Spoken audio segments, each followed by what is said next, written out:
Okay, we are live for Friday Night Whites recap. Just so you know, yes, this is a panel, but this is not just referencing our show. This is referencing what is movie madness about in the community. The usual suspects. Are they all white? No. Disclaimer, they are not all white. Just mostly white and most of the audience. We've seen the Vegas meetup. We've seen Ryan Kittle go across all the country. It's proven.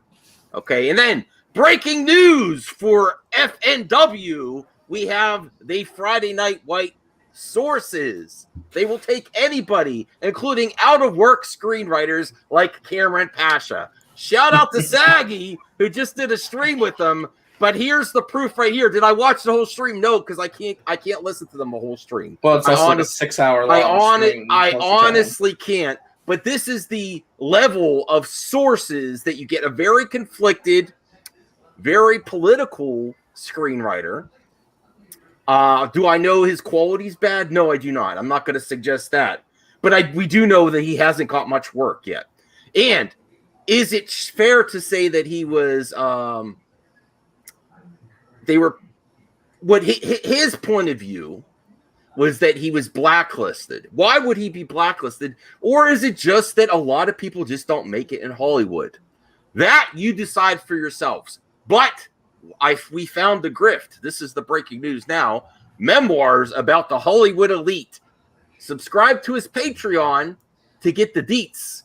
More coming soon. This is the grift you're experiencing, and this is what an out-of-work screenwriter is spinning the narrative, just like the origins of Comicsgate, EVS, and all those guys that are wanting funds on the internet for you to buy their comics, spun a narrative that they were kicked out of the industry, when the reality is they have a lot of bad habits. If you want to see the proof of Cameron, I don't think he had horrendous habits, but he had he engaged in some type of stuff online on his Twitter. He was kicked off Twitter multiple times. There may be other reasons and not the narrative he's trying to spin. But let's get to the breaking news. And our girl Saggy was on Echo Base. So we'll do that first. This is to show they'll take anybody for sources. I mean, God damn it. Stephanie Janisek is there. Enough said. Who?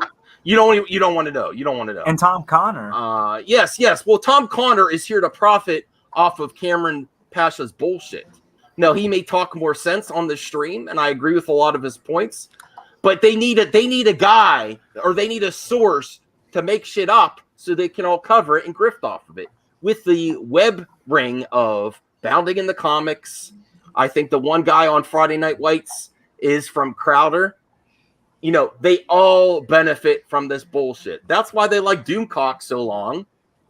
But they can't. Doomcock got so ridiculous, they need someone else. This is why this guy's popping up everywhere. He's not extremely busy. He would want you to believe that it's because of reasons, but the reality may be something else. And this is where we'll show what he's up to nowadays. He's up to going on the usual suspects, the right wing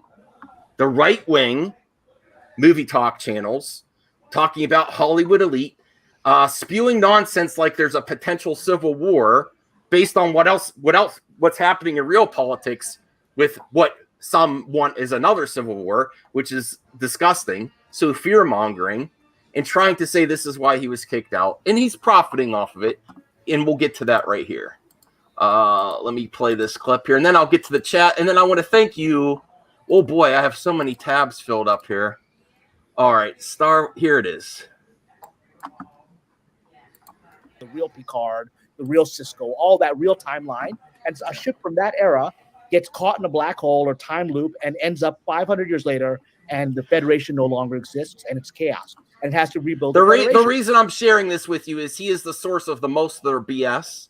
That's why he's the Black Mirror guy. That's why he pops up everywhere. And then this is his end game, is to memoirs of a person kicked out of the Hollywood elite, when we really just don't know if his screenwriting is not that great and he's just not getting that work for normal reasons. Now that's interesting. You have to reassert the ideals of the Federation. That would be interesting to me. I would love to see that.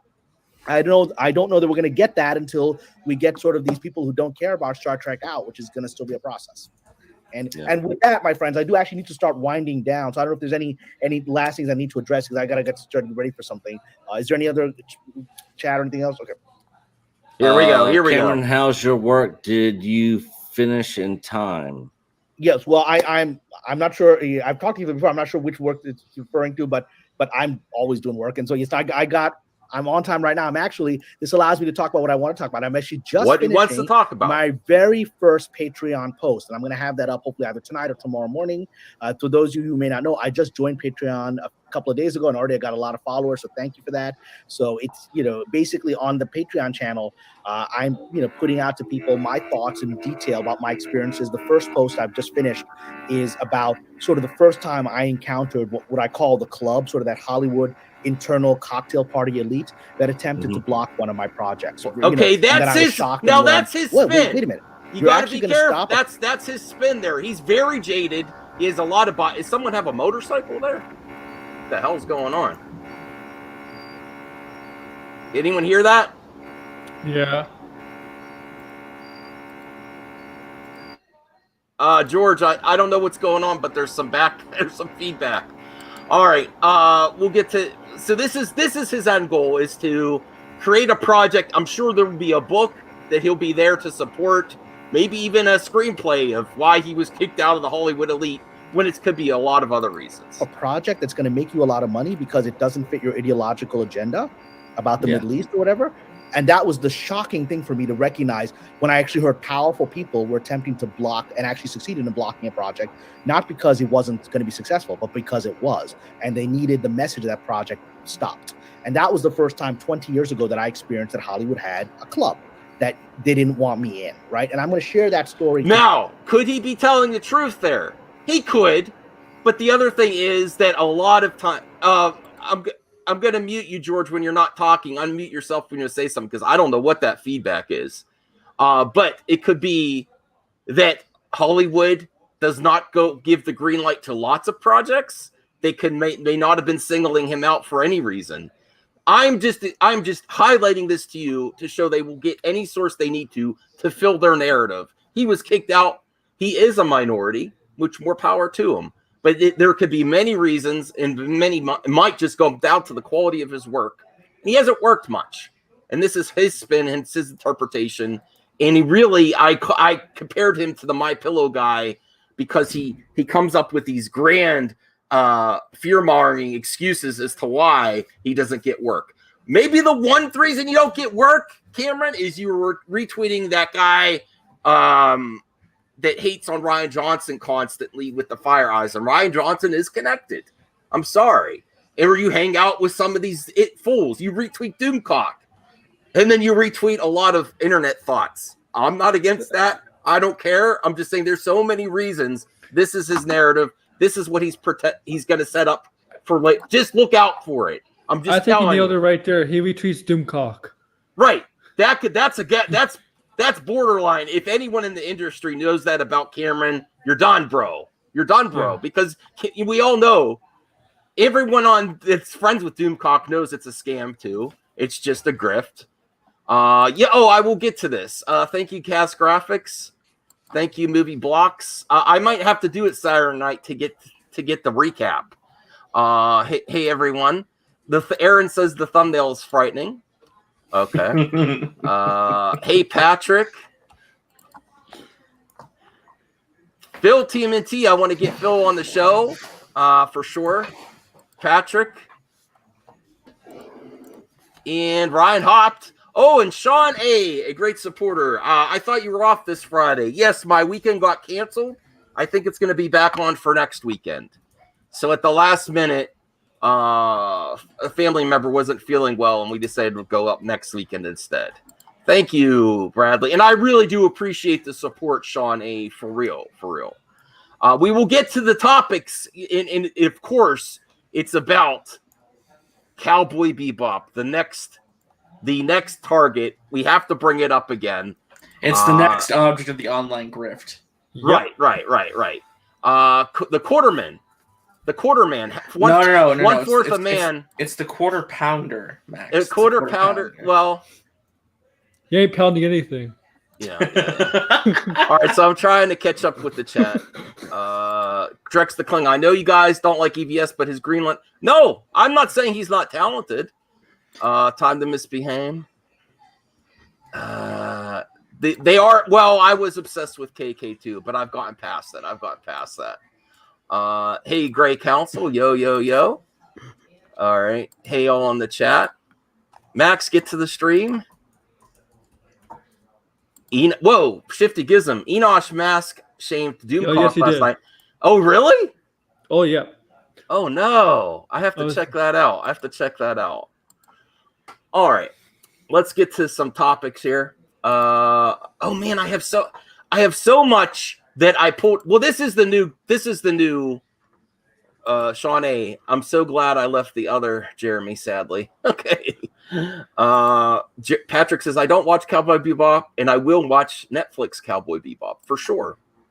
Well, here's the new thing that a lot of the whites of YouTube, and I will keep saying that, are obsessed now. Now, are the reason I do call them giant SJWs is someone says actress says how she feels about wearing a certain piece of clothing for the next series. Then what do? They go back and find out the one time this lady wore booty shorts and then say, oh, look, she's a hypocrite. So that's the new thing that's happening. This I also saw on Saggy's stream. Well, she wore booty shorts before, so she's a giant hypocrite. She always has to wear booty shorts. Was she doing action scenes in that film, though, in that project? No. Okay, well, we're going to... It's only 57 seconds, but we got to share it of the mega hater. Of course she is honest. No, it's only 57 seconds. 50 seconds is too long, Max. It's going to hurt all of our brains. But this is what happens now. The one time the actor or actress wore something skimpy. Listen, I've worn Speedos before. Doesn't mean I'm going to wear them now and or that I want to in a film. Are you going to dig that up? Wait, hold on. Are there pictures of this? No, are there pictures of this? I'm just kidding. I'm joking. I don't think you are. No, maybe when I was growing up in school, and that was the school uniform. Okay, right. I'm not happy about it. But here's the new thing to shame. Here, let me click the thumbnail here, so you can see. This is this now. You cannot justify this behavior because okay, who's in here? Okay, can I just say Doomcock? Oh no! Jesus! Excuse me, it's Doomcroc. Doomcroc. Okay, wow. So nice. I've followed your bullshit for years, Doomcroc. Thank you. I knew if I titled the show Friday Night Whites that you would appear. That's the majority of your viewers. What do you have? What knowledge do you have to say? What's happening with Kathy? Sorry, I just got an email from my sources just now. You mean Cameron Pasha? I'll not speak on that. Okay. But my sources tell me she's out, and Brie Larson is now in. Oh, Brie Larson. Oh, wow. Okay. All right. Let me see here. Aaron Yeager, you're just a hater of successful YouTubers like Luke. Oh my God. Luke G&G, and always criticize them, but supposedly you're perfectly with the shit you say. Thank you. I am perfect. No, I criticize them because they have one talking point, and that's it. And they really dumb it down for the audience, and they create bullshit arguments like this. This is actual SJW behavior. Is when someone, now we're for freedom of speech, but we don't want ladies saying they don't want to wear something scantily clad. What do? We go find the one time they did something scantily clad and use it against them as ammunition. Exactly what an SJW would do. So let's watch Mega Haters quick 57-second. Now this is what I see on the internet today. On this series, I will cover movie madness. What's the most movie madness on YouTube and on the internet? The ignorant, prejudiced white people. That's where the most of it comes down to. Now, there's case-by-case basis, yeah. It's not every white person, and not every white person that does a bullshit, or not every person that does a bullshit argue is white, but that's where most of it is, so that's where I focus it. Let's play this clip here. Oh, you see the picture, all right. We got to talk a little bit more about this Faye Valentine stuff. This is the talk of the internet, after all. The Cowboy Bebop star. Of course, Cowboy Bebop is already inciting horny male outrage, and it hasn't even premiered yet. Yeah, that's gaslighting because it really. Let's be real. There is a lot of horny male outrage on this. Oh wait! Halogen. Who is this made for? Certainly not the fans of the anime. So who's it for? This show is indeed a cash grab again. Why do you say that, Halogen, Paul? You don't know yet. You only saw images. You saw images with a toned down lady that's not as sexualized as the original character. I want to tend to think that it's for reasons based on the live action adaptation. But no, I'm not. If you all care about the sexualized characters, go watch the adult parody of that stuff. Is that all you care about? I just want to see what the original character looks like because I've never heard of this anime because I don't watch a ton of anime, and I'm interested to see what the fans want to see. Okay, let's get to Paul's comments because he gives a great counterpoint here. She said Faye Valentine was 6 feet tall, along with a lot of things regarding anime that isn't true. What I expect is actors to actually familiarize themselves with the characters they portray. That is fair, but she had one comment on the internet. Basically, what this is actors shut up, pretend to be someone, and don't say anything, which is the exact opposite of what everyone claims they're about with freedom of speech and cancel culture. So she gives her thoughts on it. Maybe it's not as informed as you'd like her to be. Maybe she didn't do as much research as she would. The Faye Valentine is a little bit taller in the anime. I don't know her exact height. I know she's very well endowed. So she could comment on that. She was being sarcastic, having a moment on the internet, and everyone says that she attacks the fandom. And I will get more to the coded language that the whites of YouTube use. I will, because there's lots of things that are they give a dog whistle to those that want to hate on things, and it gives them a loophole to hate on shit. It gets the dogs barking, for sure. All right, let me see. Yeah, I mean, she said one thing on Twitter.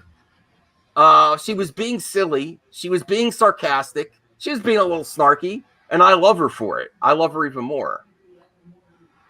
Let me see. What's up? What's up, Zeverfit? What's up, Ryan? Nick? What's up? Okay, let's see what Ambassador has to say. The fact is, they want their women scantily clad or in the kitchen.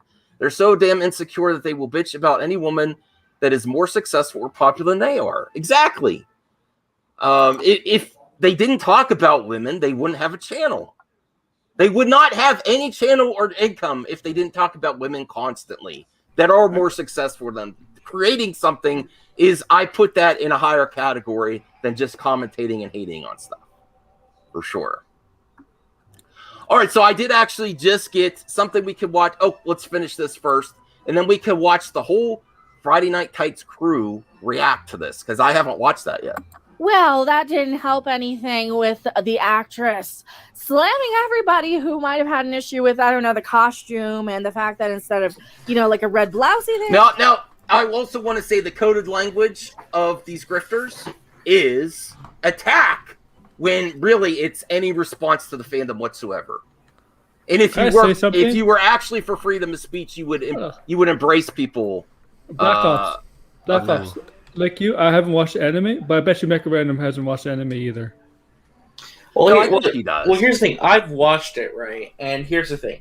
Is the sexualization of the character an important aspect? Yes, but it's not. I wouldn't say it's the defining aspect of her, though. It's her personality, right? She wasn't a sexy character just because of the way she looked. Obviously, it played a big part in it. I'm not saying it doesn't.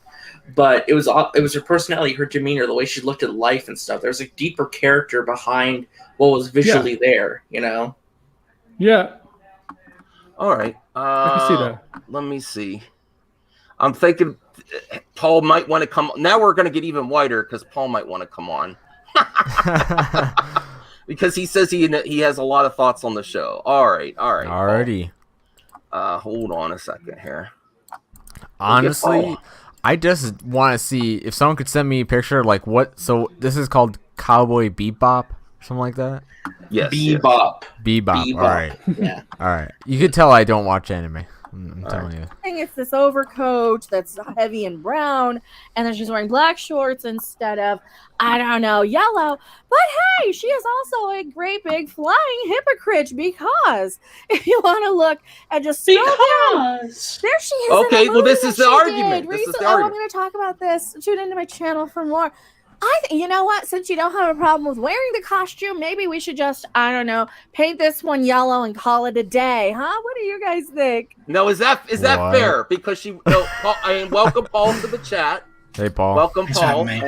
No, you said you have a lot to say on this. You're not too happy with what you see so far of the film or from the series so far. And I do want to start with that argument though. She wore booty shorts one time for a role in her life. Forever, she must wear booty shorts, and if she says anything about it, that she's being hypocritical. That's kind of the argument she was going towards, you know. Well, I'm sorry. Go ahead, Paul. Say what you want to say. Well, I like in all things. I hate extremes, so I hate extreme backlash, and I hate extreme Also, I don't like what she put up on Twitter either. She's a fool. Like in my view, the actress is a fool, and the reason why is she comes out. She's like Faye is shorter than the main character Spike. He's 6 foot, right? So I get off the bat, she doesn't know anything about the character, which is, in my view, this is another one of those Netflix. And I'll give examples. Death Note, atrocious series on Netflix that doesn't even follow the anime, doesn't even follow the manga. It's not. What is it made for? This is my question here, right? So when I first saw the stills of this show, I was like, nah. This is not Cowboy Bebop. I don't like this, right? Okay. And that's because I'm a huge fan of this show. It's one of the grounding animes that I started watching. Besides Dragon Ball Z and Pokemon and stuff, this was like the real start. Then FMA was next, right? They can't do it right with Death Note. They haven't done it right with Bleach as well. And the Japanese studios even find it hard to translate animation into live action. When it comes to what her costume is, look, this is what I would say about this. It's been going around. I'm sure you've seen it, Max. There's been the rounds of cosplayers who've actually done better than the production companies. And this is usually, in general, the truth when it comes to anything. Not just this anime, but anything, really. Okay. That's one. Minus Jeremy's head, yeah. I would not say that was I'm not arguing for that either. Like I realize that things have to be practically changed, but when we talk about how this character, I have to disagree a little bit with RJ. Like her character, she's a fun character in the show, but she does use her sexuality. She does. I would say that there's more behind her, though, is the thing. There's more behind her. There's more to her character. Yeah. There's a reason why she uses her sexuality, which comes out later, but she is a sexual character in the show. She uses her feminine wiles like a femme fatale to distract villains or distract people so Spike can do his thing, or she can get away with stuff. Like she's introduced as that in the show. She won't do that just based on the image with her jacket that's over the sweater. You don't know if she takes off the jacket, that's when she gets sensual and seduce people, might take the jacket off. And then it might be exactly the same from the top. That's the thing. I don't know what it's in, but I don't like who's playing Spike either. Like I don't think he fits that. I like him as Sulu. I like him in other roles, but I don't see him as Spike. Like Spike is like a dashing rogue. Like he's sarcastic. He has he's suave. Like all at the same time. He's like Han Solo, but on overdrive. And this is the other thing with anime, like anime translating into live action. I don't think you can do it effectively. And that's where I'm like, this is where my struggle is with this show. Who is it made for? Because you don't know yet. No, but that's what I'm saying. No, it is. It's made to get the anime fans, dude. Like, why call it Cowboy Bebop? Why not just call it Space Cowboy in the Sky? To be fair, they're doing it for franchise. That's what they're doing it for. I know Cowboy Bebop. I watched it back in the day. I don't think I ever finished it. I enjoyed it. To be fair, though, it doesn't have a super huge fan base. Maybe they are making. True. Well, no, that's not true, Max. In anime, I'm saying in anime, yes, it does. Yeah. But, that's who it's made for. Imagine if they made outside the bubble. How do you know these changes will not take it to the next level and make it even bigger than just a hollow copy of the original anime? Okay, she doesn't have the headband. She doesn't have the right haircut. The actress thinks that she's 6 foot tall in the anime. It's not just about this like showing the boobs, man. She doesn't look like Faye Valentine at all. At all. I think she has the look at a picture. Bring up a picture of Faye Valentine now, man. That's and then put her right next to it. You will not. They're not the same. Their haircut's not the same. Yeah, I want to see this because I've never heard of this. The headband. I would like to see the headband. Yeah, she looks like a generic side character. Like at least Spike has the hair, right? Yeah, going for him. Like in the live action, but like they made the other character black. He's not black in the show, by the way. Like this is just you're changing fundamental things to do with the show, right? That's who is it made for? This is a come back to that essential because it's not made for me and every other person that loves Cowboy Bebop who would introduce me to Cowboy Bebop doesn't want anything to do with this show. Now, all the fans who love Cowboy Bebop are like, I don't want anything to do with this show. I personally, I would like to see a little homage, like with the bright yellow headband would be cute on her. But I'm not upset about not seeing it though. But I think it's very reminiscent of the original character. We'll have to wait to see if she has the characteristics of Faye. Now, if she's not femme fatale at all, and she just is there for the action, then I think I see for reason for people to jump the shark on it. But there's just not enough information here. Maybe she changes there's a lot of assumptions. Well, it's not about that. It's about like I'm going off like the images they put out to get these images are supposed to get people excited, right? And who is going to be excited about this niche? Well, it could also be niche free. anime. It could be free advertising because we know the usual suspects are going to freak out. Can we all at least agree that Eyeing the dog looks perfect? Yeah. Eyeing the dog looks perfect at least. At least we could say Eyeing's the best cast character of the show so far. Look, like the images are released for a reason. Who are they trying to hype? What community are they going after by adapting an anime? You know what? Essentially, you say it's for all, but it's not. It's targeting an audience, man. It's targeting the audience who are fans of the anime. It's like if they did Full Metal Alchemist. It'd be the same thing. Whenever you adapt a property and you always want to get a new audience. You don't want to just stay. You don't want to just stick to the original, and there is a burn. But the only way to get that new audience is if the original audience is excited about it. Right. Right.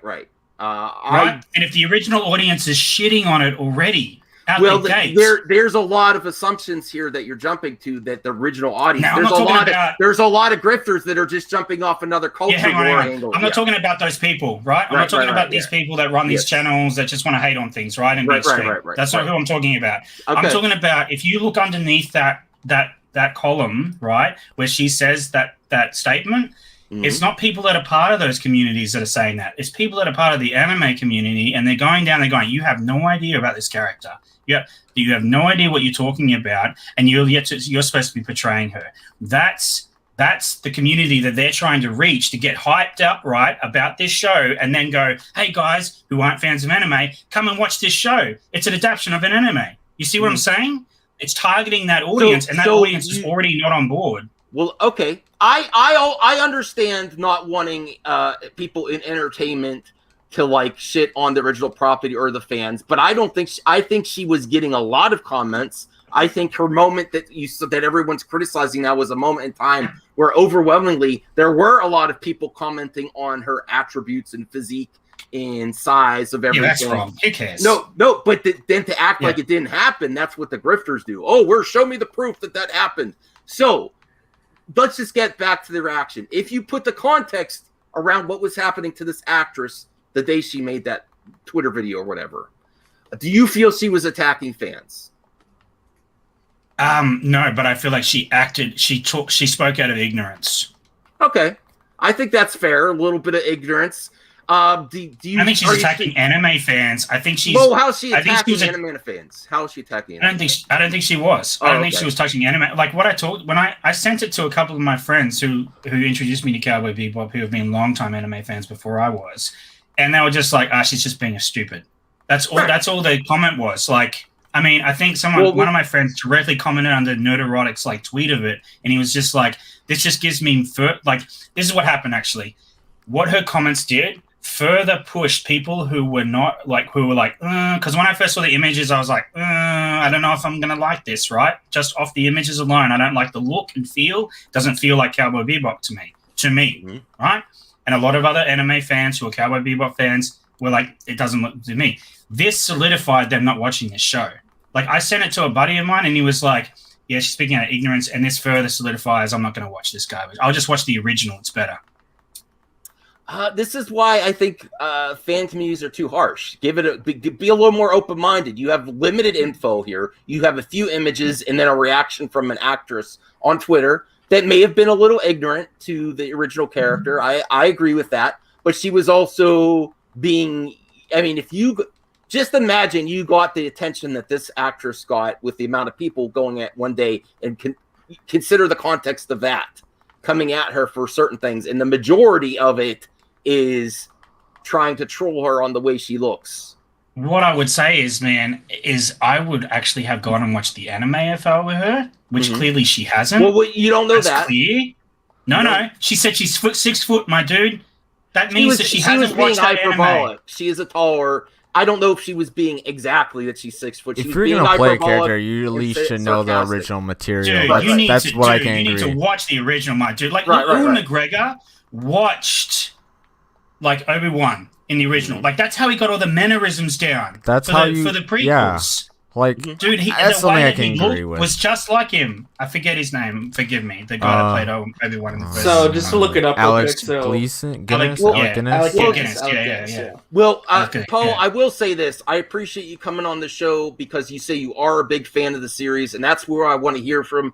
But unfortunately, this is being used as ammo in the culture war for another grift, and then they're also going after Marvel now. They're going hardcore after Marvel, saying that Shang-Chi is going to flop and all this other stuff. They're immediately. I think everything looks positive so far to me. What's your interpretation? The only movie that Marvel has on its slate right now that I think is going to be a flop is Eternals. Right, because that looks boring as hell. Right, we just don't know yet. So boring. Right, I'm not. I mean, and then the last trailer was more exciting, but yes, I'm not sold on it yet. Shang-Chi looks amazing. They're immediately saying that everything it's going. Oh, you got Black Widow, Shang-Chi, and Eternals. MCU's done. They're preparing this stage to just hate on Marvel now since Star Wars is dried up. The Star Wars hate. I'm excited for most of the Marvel movies. I mean, Eternals I was kind of like about, but then after this like last trailer and kind of explains more of like what's gonna happen, I'm kind of like more interested, but I don't think it raised the bar enough for me to be like super hyped about it like I am for the Spider-Man one.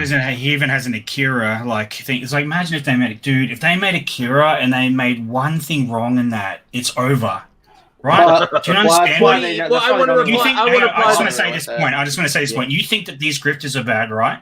The anime community and anybody that's like even put their toe in the anime community pool knows how toxic that fan base can be. Like think about what happens when you piss that fan base off. You don't have to worry about the grifters, man. These people will make legions of videos about how bad this show is, right?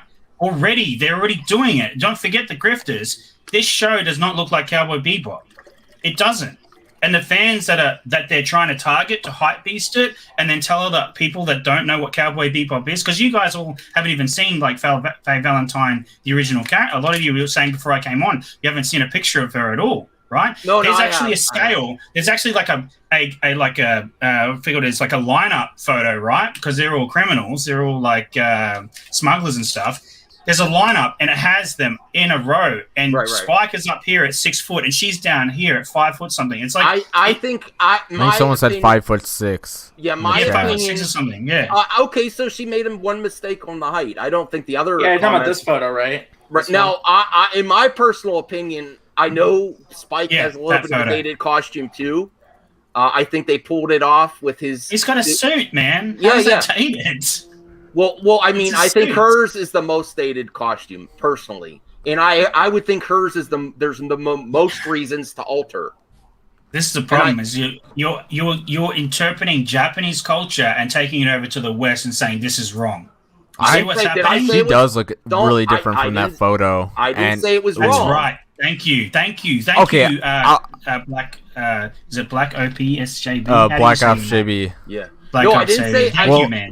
This is the problem that a lot of people have. Forget the grifting people. They just want to hate on stuff. Yeah. This is the problem that I'm not an extremist in either camp of this, right? I'm just an anime fan. I'm a pure fan of that anime, right? I love that anime. I watched it multiple times. This is the problem that we had when we first saw that image. We're like, she doesn't look like Faye Valentine at all. And it wasn't just, she doesn't look sexy or whatever the hell. I didn't say it was wrong to be sexy or anything like that. Yeah, I looked at her, I looked at Spike, and I looked at him. I'm like, he's not black. Spike looks weird, and she doesn't look like Faye at all. That's exactly what happened. And that's not racist to say that. If you're going to interpret and adapt something, do it right.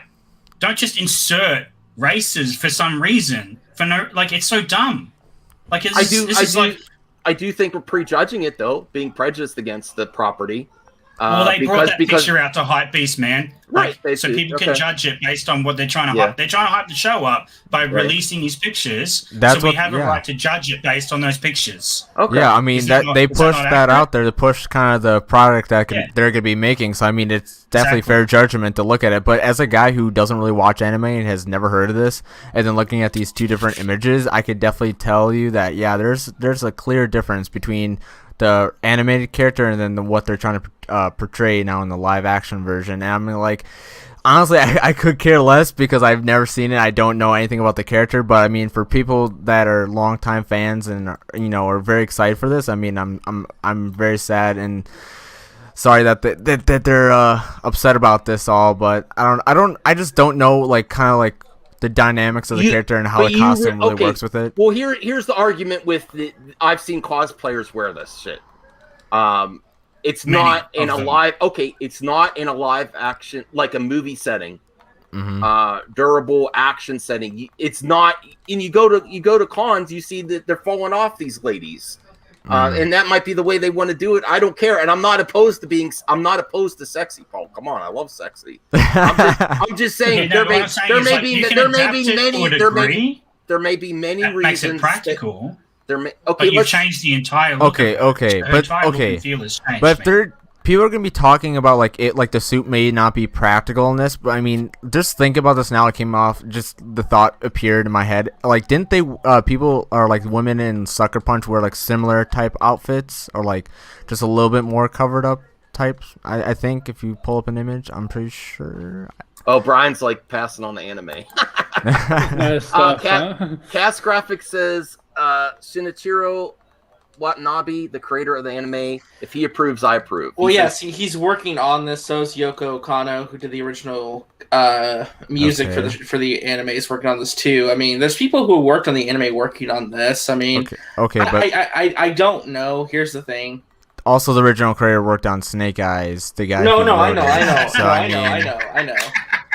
Doesn't mean it's gonna be right. Doesn't mean it's gonna be right or good. Oh my god! I just saw the thumbnail of Nimrodic's thumbnail. Oh my god! You got to see this.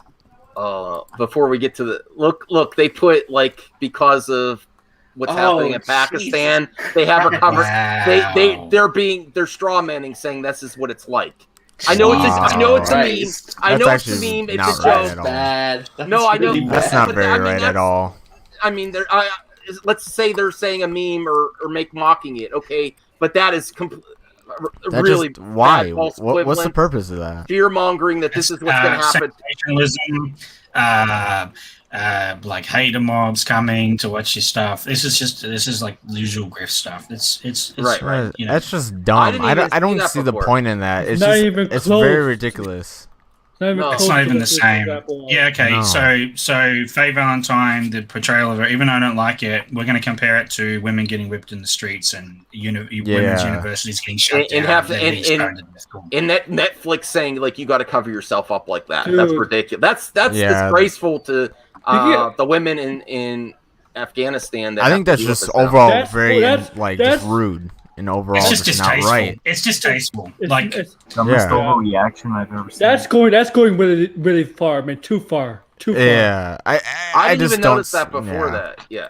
Oh well, I didn't watch the reaction first. This is the whole Friday Night Tights crew. Let's see what they have to say. Oh God, is Az gonna be there? Oh Lord, that guy. Oh Jesus. Which one? That guy. That guy the bald man. We've only seen 2 videos, or at least I've seen 2 videos. His what if ones, and oh my God, that guy's just disgusting. Oh, is that the one where it's like, what if Peggy Carter was a man? Is that what? Yeah. What did you think of that, Paul? God, that guy's an idiot. He doesn't know anything about history. Paul, Lord. Was she still feminine? Was Captain Carter still feminine? Was she still? Well, she had a female face and hair. Yeah, that's like she grew like to 8 foot overnight. She had the super soldier serum, Paul. Yeah, no, I mean like that's their interpretation of it. I just found it to be a retread of the first Avenger, which I found to be boring. I found the first 2 what ifs to be boring. But did you have any issue with them making her do you have a? Well, she destroyed the Third Reich in like 10 minutes. That was that was she saved Bucky when Captain A couldn't. But she did save Bucky when he couldn't. Like there was a lot of things she did that the First America couldn't do. So I felt like that's where it was pushing it. I wouldn't say it was woke. Like when you go that far. When you change certain events, I mean, of course, there's gonna be different outcomes. It's like a butterfly effect inside this stuff like that. There was more issues in episode. There was more issues in episode 2 than there was in 1 for me. 30 minutes. I just wish they made them longer because to make the story kind of more developed. I mean, I do think. I mean, with their comment about them defeating the Third Reich right away or something like that, I mean, it's also because of the length of her throwing tanks and dude, it was pretty funny. She was badass. She was like so much better than him. Like let's not mix words. Like. She was way better than Steve. Well, I mean, she was also already pre-trained as well, so that's a huge... Well, we have to get this because I have lots of stuff tabs up. How old is Neurotic? He got a nice beard, that's all I can say. I've never seen this guy. He has a nice beard. Which one? The one they just... I don't know, the first guy on top. Hey, there's no audio, by the way, Max. Oh, there's not? No, okay. You can't hear what she was saying. Damn it! Sorry. They looked for a 6-foot woman with large breasts, and like, there's plenty of them in the world too, my dear. Just this guy also has not seen any female bodybuilders. He's like, women can't have like muscular bodies like that. I'm like, bruh, get out of here. Dr. Karen started off her reign by saying all previous Doctor Who was a practice in the male gaze, which everybody resoundingly said fuck off and never watched her shit. I think I found something that's true. This is exactly what not to do to endear yourself to a fan base. Hey guys, so as you know, our Cowboy Bebop first look dropped today, which was so exciting. And I just wanted to address a couple of things that sort of keep coming up in the comments amongst fans. First, I wanted to apologize to the fans that I did not anatomically match the Faye Valentine character. For one, look at how fucking angry she is. She is pissed. Are you serious? Come on, dude. She looks like she's having a laugh more than anything. They look pissed more. Wow. Why did they say she's angry? Just personally, I took it as sarcasm. Dumb sarcasm, maybe, but I took it as sarcasm personally. God. No, she's not angry. I don't think she was angry. I think she just bring up a point and like hitting her points that she wants to make, and she's on a mission with this statement. But right. Full Karen mode right here. Mm-hmm. Full Karen mode. Yeah, that's Karen mode. Projection from Jeremy there. Projection. Breast, 2-inch waist. You know, they looked everywhere for that woman. Faye's about 168 centimeters. She's quite small. She's got C-cup breast, by the way, just in case. God, what is with this guy in breast? Hold up, Max. Hold up, Max. What is with this guy in breast? He has like an infatuation. He has them, so he's got the biggest ones. Like, my God, I've seen 3 things of this guy. This video and the 2 other videos. This guy has like. That's why I made an emoji calling him Big Boob. Oh my gosh! Like this man. Sizes. Oh my gosh! No, he is. Oh, I mean, I like them too. I'm not gonna lie. I just every comment he makes is like when he sees a woman, it's like about breasts. No, like that's what he said about Captain Carter. It's like he goes man. the most hollow, superficial thing you could criticize, and yes, like tries research on her actual character. She would have. Well, and you can also find women that do have those dimensions that she described. Yes, you can. I do. Yeah, for sure. They do exist. Yes. Yeah. But that doesn't mean that there's a lot of actresses wanting to play this character. True. In Hollywood right now with the acting ability. I'm sure like our friend Lethal Lightning said he could find a few prawn actresses, but the ones that are active in the community right now that wanted to play this role, she might have been just the best fit. Obviously, they picked her. Also, she's trying to act as if people are just having measuring tapes out.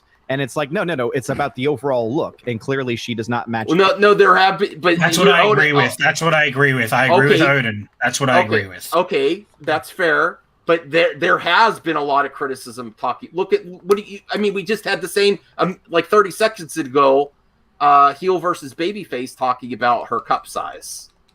There's been a lot of talk about that. To be fair, she mentioned that first. She mentioned it first. He directed his comments to her comments. All right. Well, I did a live stream before, and they were talking about it too in the chat. They weren't normal viewers of mine, so I can only guess and surmise how much commentary she's getting on her actual, And I honestly think is it too progressive and too leftist to say you shouldn't hire based on their size? I don't think you should. I don't think it depends on what you're adapting. Okay. Why did they get a strong, well-built woman for Wonder Woman? They got Gal Gadot. No. Yeah, well, there's a lot of people that don't like Gal Gadot. People that I stream with don't like. There's one that hates Gal Gadot in that role. So, okay, because he doesn't think that she matched it at all. She doesn't think that she's even a good actress. So, there's a lot of people that have. There's people that out there that don't agree with. Yeah, everyone has a different opinion. Gal Gadot, man. Like that's what I'm saying. Yeah, that's I cool. feel like anime fans overall. I don't think it's about the boobs, man. She made it about the boobs. Maybe she got comments about that. Yeah, I don't like that, right? Yeah. I don't like that. If she did, I don't know. But like, I can guarantee you that majority of anime fans saw those stills and said that's not Faye Valentine, and that's what the issue was. And they probably just looked at the costume. They didn't look at like her breasts or something like that. Yeah, exactly. I didn't care about her boob size. I was looking at the costume going, that doesn't look like Faye Valentine. Okay, so that's exactly what I looked up because I just joined because I just got bored and I wanted to see what you guys were talking about. I'm kidding. No, I'm playing. I wanted to hop on, but I kind of lost track of time. But I looked up because I obviously don't know what this anime is. I looked up and I put two images next to each other. I'm like, yeah, the costume doesn't look exactly right, and that's why I can kind of understand why people are pissed. Is because it's overall the costume for me. But do you understand why they might want to adapt it in a different way for live action? Probably that outfit. Don't make the anime. Don't make the adaptation. If you can't do it justice, how do you know she's not going? How do you know she's not going to be a femme fatale in the series? Here's what I think. How about Hollywood for once actually write something original instead of adapting something, slapping a franchise name on it, and hoping that fans come. Well, maybe the creator of the anime that is involved with the Netflix wants to make some money off of their work. And they're okay with it, so we should wait and see. Yeah, so let's destroy a franchise in order to do that. You're fear-mongering, Paul. Okay, how do you know it's going to destroy it? How am I fear-mongering? Tell me one reboot, tell me one rehash of a series or a franchise that's been since Star Wars. The biggest one in the world is gone, right? Okay, the only thing that kept it alive was Mandalorian, dude. Yeah, that's because, again, I'll give you credit, Captain Kennedy had the brains to hire Favreau and Filoni to make that series. I give her credit for that, right? But she also has the credit or discredit for hiring someone who destroyed Star Wars. So, like, this is what I'm saying. Like, how many series, how many things that Hollywood adapt now? Star Trek's another one being driven into the ground. Like how many, Doctor Who, how many of these things where fans just stop watching? Actual fans, diehard fans who buy the toys, like 40-year-old men who actually buy every single toy that they bring out, right, are gone because they haven't stayed true to the franchise. They just slapped the franchise name on it and changed everything about it. You're putting all that, man. That's happened. That's happened. okay, but you're basing all that on other examples, just because of the track history of Hollywood. Yeah, okay. of Hollywood. Yeah, for sure. In the last 10 years, Hollywood has gone systematically and destroyed franchises. But all we have right now to criticize is the images and this actress reaction so far. Oh yeah, for this particular Netflix series, yes. So how can you say it's destroyed it already? How can you say that? I'm saying that if it follows this is my fear, man, and this is why I don't like adaptions, right? All right. It's because every single adaptation they've done, or tried to reboot it, or tried to continue it in some way, some franchise, they've changed everything fundamentally that makes that franchise great, and they've destroyed it. Right, and they've to adapt it and make it different and get a new audience. The whole argument that you made earlier, get the new audience. They forget the audience that's been there for 50 to 60 years. Yeah, they were raised on this stuff, man. It's an old anime, like it's that old. It's called. It's not that, but I'm talking about like Star Trek and Star Wars. I'm talking about like franchises that existed for like many years, right? That people have grown up on, and they go, oh, we'll adapt it now. We'll change these core characteristics of different characters because we want a new audience, which is what Max is saying. It's a different society now, and obviously we see different original audience. That's what they do. I'm not talking about society or like sexuality or any of these things, man. I'm talking about. Here's an example. You take Gene Roddenberry's vision of everything being beautiful in the future, right? That humans have adapted and evolved beyond their selfish need to gain things, right? And they explore the stars, and all the conflict comes from external sources, aliens or whatever, right? You take that, and Picard, they take that and they make it about that, his second in command lives on like a flippin' caravan and smokes pot all day and and she goes after him because he has a Chateau Picard and then he has a vineyard. Right? It's taking a perfect thing and making it dystopian because you have no new ideas. This is not an adaptation of a franchise. This is not reimagining of a franchise. This is destroying the fundamental core of the franchise. It's like what happened with Luke in The Last Jedi. Destroyed the fundamentalness of his character. So they're just examples I'm giving of like big franchises that have gone blip because majority of the fan base has gone, nope, I'm done with this now, right? And when you are targeting the anime audience, which is what this series is targeting, because this is not a well-known anime, right? Except for in the anime community, right? And so they're targeting that community to hype beast this, and the anime community is going, no, this doesn't look like Faye Valentine.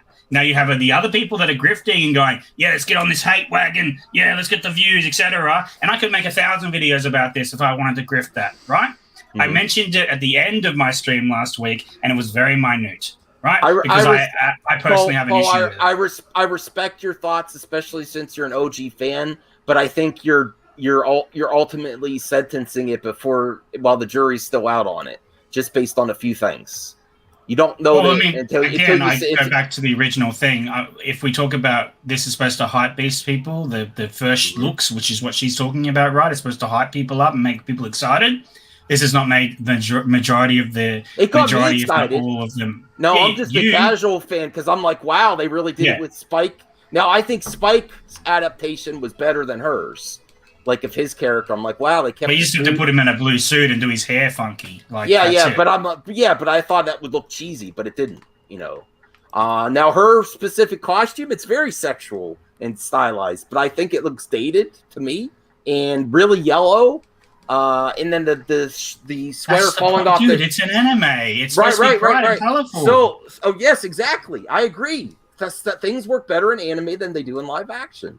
So I am open and optimistic towards the change, and I am hoping that this does not signal that they will take away her femme fatale and her sensuality in the actual show. There's another lot. Transformers, Terminator, Predator. Look, all these franchises that are classics and now just have worse movies than good movies in them, and that's because of Hollywood trying to rehash and recapture like what was just a product of its time and could just see its timeline. I think we should be more fair because this is actually Netflix. Now I know a lot of the critics are like, they're the ones that make cuties.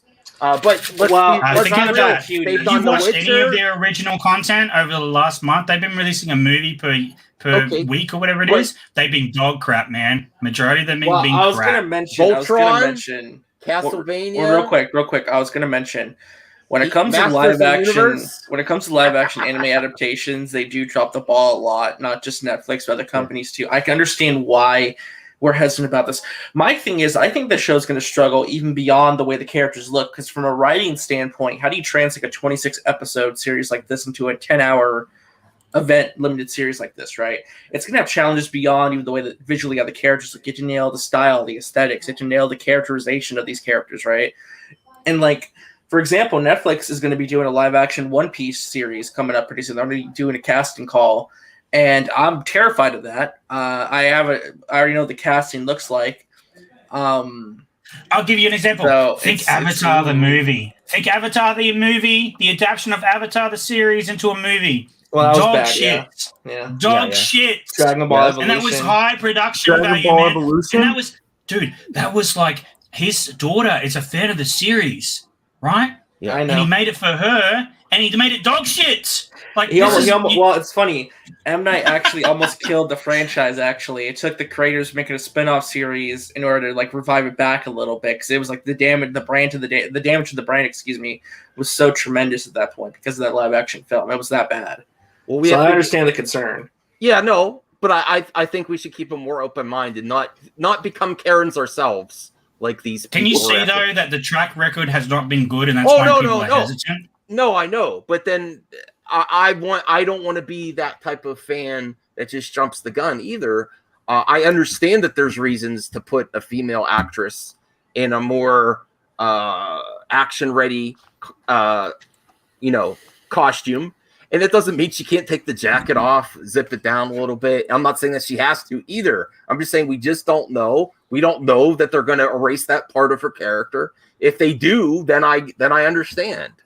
But we have to get more to the reaction here too. I might have to speed it up a little bit because we're behind schedule. Okay. Any of the overall look from the original. This entire thing is bullshit, and it's being perpetuated by the mainstream media as a. Oh my god, that's a little quick. That's a little quick. People that are talking about the way that she looks. I don't know what he's saying. What is he saying? People that are talking about when Ben Affleck. Sorry. No, it's about. I'll have to take it back. Brian talks too fast. Yes, dude. Talks nonsense. Do it at like 0.7 and clearly she does not match any of the overall look from the original. This entire thing is bullshit, and it's being perpetuated by the mainstream media. This is where he goes rarely into political talk. Now, Paul, you said you don't like to go to either extreme. I am so sick of these politics injected into movie talk. It's going to the mainstream media, all the typical buzzwords to get people angry.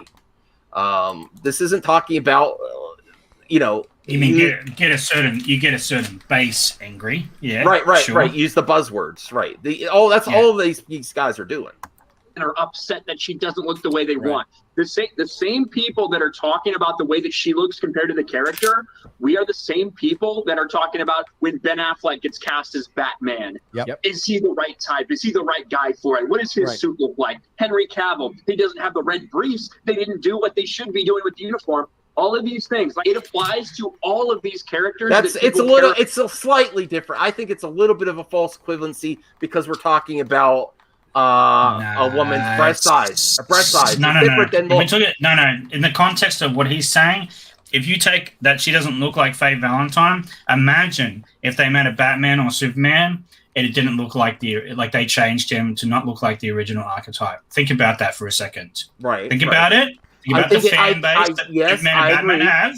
I agree. And then think about the outrage they would have, right? Yes, but then you have to take into consideration. That's the outrage that I have at this, right? That's the anger that I have at this show, right? Imagine Matt Reeves' Batman comes out next year instead, and you see the first opening still, right? And it's Batman. It's him in the Batman costume, but it doesn't look like Batman. There's been many versions of the Batman costume. No, what I'm saying is, like, imagine if he doesn't look like the Batman costume at all. He looks like Superman. Imagine if he looked like red and blue instead, right? I don't imagine if that happens. I don't think it's to that extreme with Faye here. I don't. It is, dude. They don't look the same. They're completely different. They look similar. She doesn't have the hair. She doesn't have the hairband. She doesn't have this. She doesn't have the hairband. Like, she doesn't have any of the rest of the costume. She has a hairband, and she has a. Okay, here's where I see the differences. She doesn't have the hairband. I think she has similar hair. She has the top but she doesn't have a sweater falling off her shoulders. She has a jacket, which is much more practical than a sweater falling off of you while you're trying to do scenes. But it's not true to the original anime. If you're going to adapt it, adapt it. There's no room for any adjustments. There's no room for let me just say this. For costuming, Cowboy Bebop along with Akira yeah, go ahead. I just say Cowboy Bebop along with Akira and Fullmetal Alchemist and some other animes, right, are considered to be perfection, right? Mm-hmm. Perfect, right? How do you improve on perfection? Huh? That's what I'm saying. Like, what's the point of this? If you're not going to do it directly the same in live action, what's the point? I would say you can't improve on perfection, man. Paul, I would say, what's the point if you are going to do it directly the same? Then there's no room for anything. Then just all do it. That's a lot of anime fans' arguments. I want a little bit different than the anime. I do. I mean, that's my personal opinion. But why would you do it exactly the same? That's boring. And you can make it adaptation and make it more welcoming to a larger audience, which includes females. Now, some may say if you're not a fan at first, what you don't want to, dude, all those female cosplayers dressing as her in her actual outfit from the anime, are they not fans? I didn't say that. I didn't say they're not fans. Do you not think that they would prefer her in original outfit rather? Like, what are you trying to say here? Like, you think that her being sexualized is toxic or something? Like, that's her core character, man. That's the core. I didn't say that's making her toxic. I mean, I didn't say that making her sexualized is toxic. I'm saying it's more appealing to general audiences to tone it down a little bit, and it makes it a better place for the actress too. When they adapted Game of Thrones, do you think that it would have been more? It's completely against the original character, and she doesn't have any of those character attributes at all, then I have a problem with it. But we do not know just based on a jacket and missing hairband. When they adapted Game of Thrones, do you think it would be more palatable for the general audience if they didn't have incest and boobs in every episode of the first season? That's a good argument there. Good argument there, Paul. But that. What about every HBO series that's ever existed since 1997? Right. That's a good point there. That's a good point. Well, they could be trying to reach a different demographic. By the way, Game of Thrones. With this new series, it might change it up and do different female things. fan base, man. Had a humongous female fan base. You're not exactly going for the Game of Thrones type. The anime community on Netflix now can be going towards this. Someone said on my last stream about this that they're going for a G audience. I'm like, there's no way. But they might tone it down. What? No, I didn't say that. I'm saying there's no way. No. But they might be doing something to reach a different audience than the original. Well, if that's the case, then there's an issue with Netflix. But listen, Paul, the original Cowboy Bebop is not as popular as Game of Thrones either. So there is room for adjustments to make it even more palatable to Game of Thrones only became really popular after the Red Wedding. That's when it launched its huge thing. All right, I started watching after then. I was also young. Cliff Elor. I have a different take than Paul on this, and I would love to come on and respectfully talk on it. Thank you for supporting the show, Cliff. I try to have something that I try to see some content of your own before I invite people on the show. No offense. And I know you're a paying customer as well. If you follow me on Twitter at MadMaxMovies1, I'll try to get you on the show in the future. I don't know about this specific topic. Also, we're behind. We didn't even get very far into this reaction. Usually go like 2 hours. Got derailed. It is a normal thing. It happens to men and women. 6 foot, double D size breast, 2-inch waist. You know, they looked everywhere for that. Now she is being hyperbolic, but she's having fun with it. Of course, all of the comments she's getting. So I give her a pass on this. I have no problem with it at all. I actually enjoy this spicy take. She just said 6 foot double D breasts. That's not what Faye has. That's my point to this. She's being hyperbolic and sarcastic, and this is exactly what they do. But she also doesn't know what she's talking about, which shows her ignorance to the character that she's trying to portray. She should know what she's gonna be portraying. To be honest, dude, Max, don't defend her, man. Don't defend her. She's completely ignorant.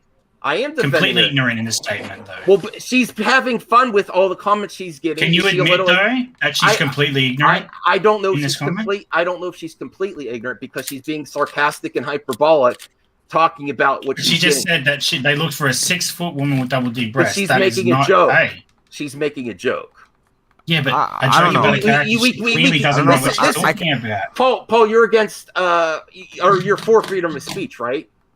Yeah, but still, I can't tell if it's a joke or not. You can say whatever you want. Doesn't mean that you're not a dumbass for saying it. I mean, but can you embrace the context of what she's doing there? She's making a joke at the situation. Oh, she's trying to make a joke and be sarcastic with information she doesn't have. But I give her a pass on this. I'm not saying she's completely ignorant to the character. I'm thinking she doesn't know as much as she should on the character, but she's also an actress. I would prefer every actor. Man, you don't think, the Lord of the Rings cast read Lord of the Rings before they played the characters. Well, you didn't let me finish, Paul. You didn't let me finish, Paul. I would prefer if every actor or actress knew a lot about their characters, but that's just not realistic. That's just not realistic. No, she watches 12 episodes in 30 minutes. What are you talking about? Besides the script. I'm saying besides the script for the not show, all of time to it's do not that. It's not exactly realistic. I also like it when an actor or actress, when they're commenting on something, knows more. But I think we're being so nitpicky and actually being Karens ourselves. You don't like Karens, Paul, do you? You don't like Karens flipping out on the internet about every little thing. No, dude, she's literally made an ignorant statement. She tried to be sarcastic and like a smart ass in her comments, right? To these people that have attacked her for physical looks, right? Right, exactly. That's fair to her, right? But she's also exposed herself for being an ignorant idiot. So, like, I can expose that and I can attack that. It's not nitpicky. It's saying, dude, you literally called Faye Valentine 6 foot with double D's. You're an idiot. You don't know what you're talking about. It's like I would say this to a person on the street who said this. Like if someone said this on the street, I'd say that to them as well. She was being hyperbolic. She was taking it to the extreme of things she's heard. Oh my goodness. She was being sarcastic. I like Paul was getting a different opinion though here for sure. Bye. People are leaving. Oh no. All right, let's get to more of this. And they couldn't find her. It's kind of weird. So they just went with my short ass. I know. Am I right? Yes, there was talk about like, can we put Daniela in a time machine and maybe give her different parents so she has different genetic information to sort of make her. This is definitely sarcasm. It proved to be too complicated. And the other thing I wanted to bring up was I want to apologize that the outfit I'm wearing is not exactly what she wears in the anime. We tried.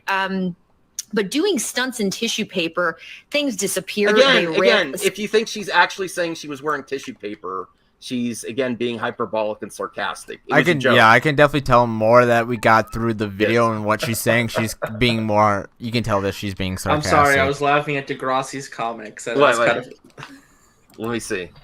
I don't like Tim Burton seeing him making Joker the killer of the lanes in the what? Know what I about it? Yeah, the Joker was the killer of his parents. That's right.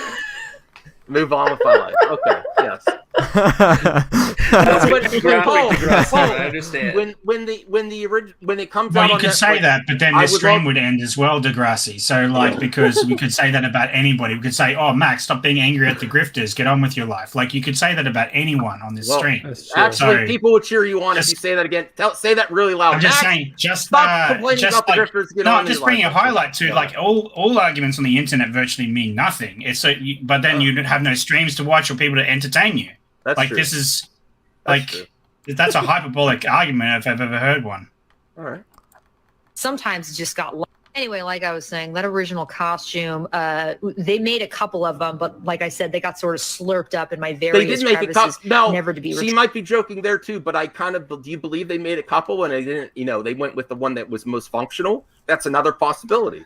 Well, ideally, you want to cast an actress that not only looks the part, but you want to cast an actress that can actually act. You don't want just. I would prefer, honestly, having an actress that can act, and because again, I mentioned this, but Faye, the sexualization of the character is obviously a key part of the character, and no one's denying that if you've watched the show. But again, there's more underneath the surface to her character. There's a lot of emotional depth to her. There's a lot of going on. There's a lot of going on underneath that you need to explore. I do want to have an point actress out good enough to explore that stuff. Is my point. I do want to point out how much I love X-Ray Girl's contributions to the topic.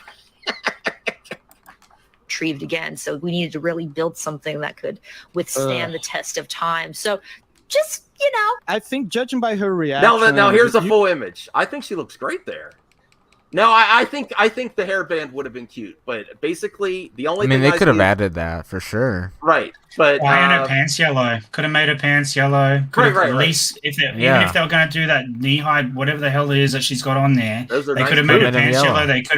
They could have put the headband on, then she would have looked more like Faye in my opinion. Very true. That is a very fair. Well, point. honestly, you know what? I'm kind of surprised that they're mostly going after the Faye thing. I understand why, but I'm surprised there's not more outrage towards the casting of Jet Black being an African American actor.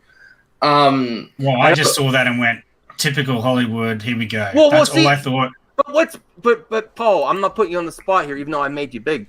What's the problem with a little bit of race spending to get more diversity in the cast? If he looks like the character, does he not? Regardless of his race, does he? No, look he doesn't. Like the character? He doesn't look like the character. What if the character's Japanese? So we just made a Japanese person black instead. Honestly, I am all for a little more diversity in some of these projects. Diversity between Japanese anime to Westernized show. Well, if I may interject for just a moment, make it a little more modern. Yes, I will say this about Jet Black. I understand he wasn't black in the original source material. I understand why that might be negative in some people's minds. I will say the most iconic portrayal of the character was from the English dub, and in the English dub, he was voiced by a black man, right? I'm not saying. I mean, obviously, it's a bit of a diversity move on this part too. It could be in a way honoring that. I'm just saying. I'm just saying that because of the English dub and the performance of that actor, they could be like. You could argue he coded that character in a way where he could be interpreted as a black character. This guy's funny. Degrassi coulda, shoulda, woulda, but they didn't. But you would still, bet you still watch. I'm making an argument right now how I'm not watching this show. Oh, really? I'll go watch the original anime. It's better. Oh, wow. I already know it's better. All right. You're actually not going to watch it. No, I got no interest in this show. I was going to have you on for the review. I'm serious. No interest in this episode. Can we at least do the pilot? Can we at least do the pilot episode together? If you want, I'll watch it for content for you if you want. Right, but don't and I'll give my honest take. If I like it at the end, I'll give my honest take. If I don't, I won't. Right? I'm not going to go in there going, I'm going to hate this, but I'll probably watch it as generic sci-fi, and then we'll see if it's Cowboy Bebop at the end. All right. Again, though, can we at least all agree that Ayn is perfect casting? It's a perfect representation of the character. 10 out of 10, flawless. Show's going to be awesome. Yes. I don't know yet. Yeah, I don't know about that yet. You can just see it in her eyes. You've just seen a couple images. People that are too thin. Listen, they got the dog right. That's all that matters. For the public life, because dog's cute. Really, anything you would do if you were a YouTuber, if she was a musician or whatever, you're gonna get criticism. There's a really good book by Robert Greene called The 48 Laws of Power, and I remember one of the laws was something like, I'm paraphrasing, but it's like, it's dangerous to fill the shoes of a great man. It's dangerous to fill the shoes of a great man. So it's the same thing when you're interpreting a character that already exists in other types of media. You need to expect that sort of stuff. Same thing with Wolverine. Same thing with a singer who's replacing another singer in a band. You just need to be. They changed Wolverine in the first X-Men. He didn't have the yellow tights either. If he's bringing that up. Although I like what he's saying so far. They made a joke out of that in the first. I didn't like that at all. Ready for that sort of stuff. And that girl, apparently, that actress apparently was expecting like a huge and warm welcome from a bunch of people who don't know her and have passion about a certain character that they want to see well represented. Yeah, nobody's complaining about. I agree with that guy because John chose. I never heard him before, but I agree with what he said. Pretty good. It's a decent representation, clothing wise. Hair wise, the look. Even Jet Black, which is a race change character, still looks. Oh my God, they're proving me wrong here, guys. In the chat, Az is proving you wrong. See, I don't like it, but Az does. Az is making sense here. Oh God. Up, and they have. Can I just say that arm looks like a phone? Jet Black as well. So It looks like a what? Foam? That arm looks like foam cosplay. Just, oh man. I think it could look better. I think it could look better. I don't think it looks horrible, but I think it could look better. I get that. Yeah. Oh, didn't hear any complaints about that either. No, but it's Faye's her costume is, because it's radically different. changed. That's why. That's it's yeah, not I look agree. like Faye, and it's Slightly, not a good slightly, representation of Faye. No, like the funny thing is, there's an image of John Cho completely topless. You know, on one of those, you know, Aikido, whatever the, wooden things. So, you know, you're objectifying John Cho's physical form. What are you talking about? Well, in context, he's working out just like Bruce Lee, and you know. But Yeah, I understand that her character is like, again, I'll say her character. She sexualizes herself as an advantage. Yeah, I get That's what that. she does in I the get show. that. People I need to get go that. rewatch the show. No, and I then understand realize that. why anime fans are pissed with this. I understand that part. I do, but we don't know the whole context of the show yet. We just don't know. Well, you know, the martial art things where you do the, you know, something Wong. The something Wong machine. Whoa. Yeah. Too low. So you're saying, oh, you know, this Faye business is about horny. What? I'm just saying, like, what was that? There's a lot of jokes like that happen. Oh, they're making like edgy jokes. It's like if people are offended at that joke, man, come on, like. It's just edge jokes. Just ignore it. It's stupidity. That's all you can do. That's what you do with these people. If you get outraged, you're doing what they say that you do. That's the truth. No, I don't like it, but I'm not gonna try to cancel them over it. Oh no, I don't really give a shit. I just thought I'm just like no. There's a lot. They're just bad jokes. I've heard a lot of comments like that about like Rose Tico, like when she was in the trailer for Rise of Skywalker. It looks like she went to China buffet, and I'm that's not my. I hate that type of joke. You know. What? That she got fat? Yeah. Is that what they're trying to say? Yeah, but I mean, but there are a lot of edgy boy jokes like that for sure. That's why I just thought the joke was like not really funny. It's just not funny. Right. Yeah, that's the only issue. I'm Horny like, whoa. male. By the way, John Cho, get your fucking abs out for lasses. It's a pathetic double standard. It's so stupid and puerile as well. But if you want to fuck up your licenses, you want to fuck up your shows, go right ahead. Yeah. Go right ahead, because all normal people see this and they see how stupid it is. And if you want to clap back, fine. People just I don't agree. Fuck off. So people are going to see this and go, that's what she always looked like. It's the anime fans that are upset with this. Period. No, the normies aren't going to care. They're just going to see this. Oh, okay. They're going to that's like Valentine as she's always looked. They won't know any different. Mm-hmm. Until they watch the anime and they go, wow. Memes says shirtless equality. Okay, memes. Well, the context of that scene, he was working out. You know, he was working out. If she works out, does she go topless for that? Come on, Paul. That's not a fair. That's the argument you just made, my dude. Like, I'm just saying, like, if you can't have one cake and not eat the other. They're walking. We're talking about equality here. We're talking about equality, are we? They're walking down the street ready for battle. That's what that scene looks like. I know, but whatever when she works out, what happens? Does she get into? Okay, what's the context of the scene where you see her like that? Is she seducing anyone or going into battle? She wears that outfit majority of the show. There's parts where she wears like clothes and stuff. You don't know what she does. I'm talking about in the anime, man. Okay, anime. Yeah. Okay, but. In the context, they're walking down like like how the Avengers walk down scene, like ready for battle. Why is she going to be super sensual in that scene? So we'll have to wait and see. All right. Pretty big fan of Cowboy Bebop. I've lost count of the number of times I've actually watched it. I own it on Blu-ray. I watched it all the time when it was on Adult Swim. We can watch it now on Netflix. I think is so funny about this that they fundamentally lack the understanding of the series is that it's a noir story. Okay. It has a flawed protagonist.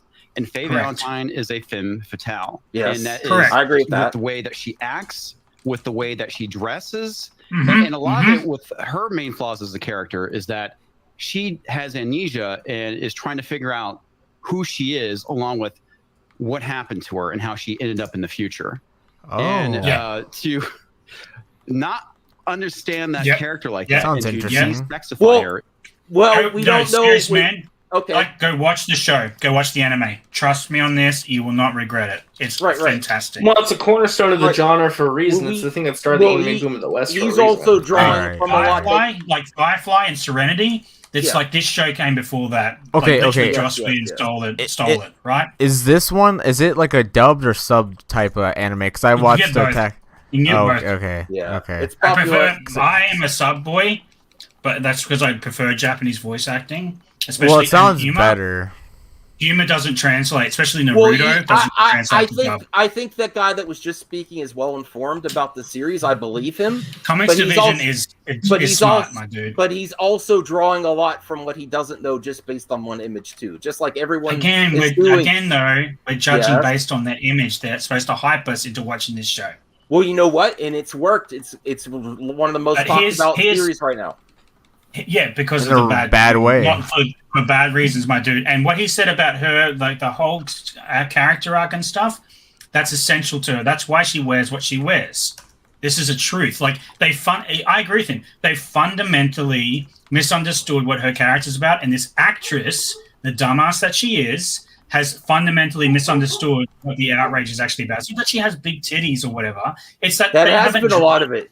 That has been a lot of it. Well, they're whatever those guys are, those whatever you want to call them, the actual anime fans who are fans of the anime don't care about it being big titties. They care about her looking like Faye, because that's what she dresses like. Because it's a core section of her character. It's like if they made Spike not charismatic, it would take away from who he is as a character. I think we're judging too much based on just the image. I don't think you could say she's not a femme fatale. I don't think you could say that.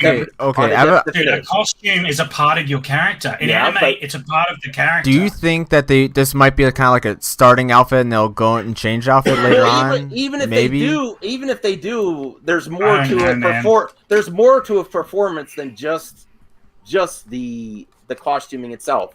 The costume. Have you looked at her past work? She was in the last Jurassic Park. That's all I know her from. Wonderful. What a good I mean, people can't get new jobs. I don't know. What has she been in? I'm not familiar with the actress. What has she been in? Yeah, I've never heard of her. IMDb. She's been in a lot of things, but it's all like, okay. Like supporting roles. Go ahead. Nothing big. Let's just say that. All right. Supporting roles. Okay, that doesn't mean anything. I'm just saying. This is an actress now. She's coming to the forefront, and I agree with what that dude Dan Vass. She said some stuff on the internet, and she didn't realize she was speaking to a community who's very passionate about their base. As I said, if you dip your toe into the anime community, you'll see the toxicness of that fan base, man. It dwarfs Star Wars. It dwarfs it. I believe it. Because it's been going for years and growing in numbers, but like she targeted that fan base, and then she said things about the character, whether she was being hyperbolic or not. She said things about the character, made her look like an ignorant fool, right? About the character she's trying to portray, and it just made it worse. It put fuel on a fire that she could have easily washed away by, hey, the studio picked out certain outfits for me. This is what they're going with. It may change in the future. She could have said that, right? But instead she tried to be a smartass, and she ended up looking like a fool to the rest of the people that she's supposed to hype beast into watching this, and then get them to hype beast other people who are normies who haven't seen this show into watching it. She's done the opposite effect, basically. All right, let's finish this video. Is a disservice to that character because she uses her feminine wiles to we don't know that that's not in there, she wants. We don't know. Manipulate men, and also plays into her role as a bounty hunter. We've seen it time and time and time again. They get the franchise, they remake it, and then they shit on the fans. Like she said it in the video. Fans. She wasn't talking about some people that were, on the internet. Oh, I missed that. She did call out the fans. She cool. specifically Thank said you fans. so much for calling me out. It's amazing how Netflix doesn't stop them from doing that sort of stuff again and again and Stop again. them? I think they literally don't give a fuck. They don't give a fuck. No, their attitude was absolutely outed by Kevin Smith, and I doubt they want. Yes, it was. I was a huge fan and I was kind of a musical face for one of their shows, The Witcher. Right. Okay. And I was checking my video the other day. It has 21 million views, and the original song has 7 million views. The metal People version listen to my version more than the original. So okay. So Paul, you broke the show. You agree? No, I'm just kidding. I'm supposed to criticize them. There's quite a few that are agreeing with a lot of the comments there. I still think it's too early to judge, and that there's no way you can interpretate the whole show based on just the costuming alone. That they're going to push their ideology and non-sexiness. Well, yeah, that's the problem. It wasn't just the costume; it was her response. Her response. That's the problem, dude. Is she the problem is she responded, but she did say fans. So she said me, people like me who are fans of the show. She encompassed us all with these toxic morons that called her out for not having big tits or whatever. She encompassed all the fan base, and then she said ignorant, like not actual, like canon, like show actual, facts. 6 foot, double D breasts, all this stuff that isn't true about Faye Valentine. This is the problem. Is she's just poured fuel on the fire? That's the problem. Yeah. You don't understand, Paul. With respect, you don't understand how many comments she got in a day after that was revealed. No one does. Do you know? Right. No, I don't know either. I'm saying I'm giving her the benefit of the doubt to say it was a moment of time. Maybe it might have been a little bit idiotic, a little ignorant, but I actually enjoyed it because I know a lot like the claim that's not what they're talking about, but there's a large majority that are about this, that aren't just fans. There's a large majority online that just outrage over anything covered up. Look at the thumbnail that Nimrodic used with covering. It's hyperbolic and it's no, these scripters are one thing altogether, right. man. So the fans of the anime are another lots thing of people. There's lots of people coming at her that aren't even fans, really. She said fans, but they're not even really fans, just criticizing her because of reasons, for culture war reasons, I don't think there's enough here, even with her reaction, to say that they're going to desexualize the character and they're going to remove a big part of her character yet. If that happens, I'll say, you know what? You're right, Paul. I'll say you were right. They did remove that, and I don't think they should. I think it should be a part of her character, especially if it was such a strong part of the original anime. Okay, let's get to the chat here. I agree. I think it's pretty close in live action. She's wearing the original costume with a red jacket instead of a sweater that falls off her shoulders. She's not, though. And no headband. And it's a jacket. She could take it off and zip it. In no yellow pants. Right. Xeno, let me see. There's no way this anime adaptation will make her household name. The show is DOA. Xeno, I think you're going to like it, bro. I think you're going to like it, bro. And I actually forgot to get to my members here. Xeno is a member. I want to thank the members here. Oh, wait, where are we? Rhea Taylor Relapse. Oh no. I'll do it later. I'm bumbling all over the place because I had another topic too. There's no way. No, this is the show. Well, I had another. This is the show. I had another spicy one that I think there's going to be people who are going to. This is going to be a really hot topic. I don't think you can handle more spice tonight, Max. No, I don't know. I think my brain cells are gone. I don't know if I can handle it, Max. Brain cells? Is it my fault? Black Ops JV. What should I call you? Just Black Ops. It's short. Black Ops. What is it? Is it my fault that have I hurt your brain cells? No, I just don't have any in general, so this didn't help. Okay, well, I wanted to get to the conversation about a white Black Panther and how grifters are using that to make an example and removing the context of actual. I'm kidding. I'm sure. I know Paul. I love Paul. I think he's going to have a strong take. I'm not sure which way Paul's going to go on this for. Oh, I also had no one asked for this. Isn't that in the comics though? Wasn't a white Black Panther? There is a white Black Panther. Let me check. Oh, well, I guess I didn't know that. Comics, I actually didn't. I didn't even know that. I saw Jeremy made a joke about that months ago. Tim talks. Well, it's I didn't watch the heel versus babyface video yet, so it's going to be fresh. But I've seen this argument on Twitter. So let me see. There was a white person that took the mantle of Black Panther, but originally he was first as the White Tiger. Then he took on the mantle of the moniker of Black Panther. His name is Casper Cole. Okay.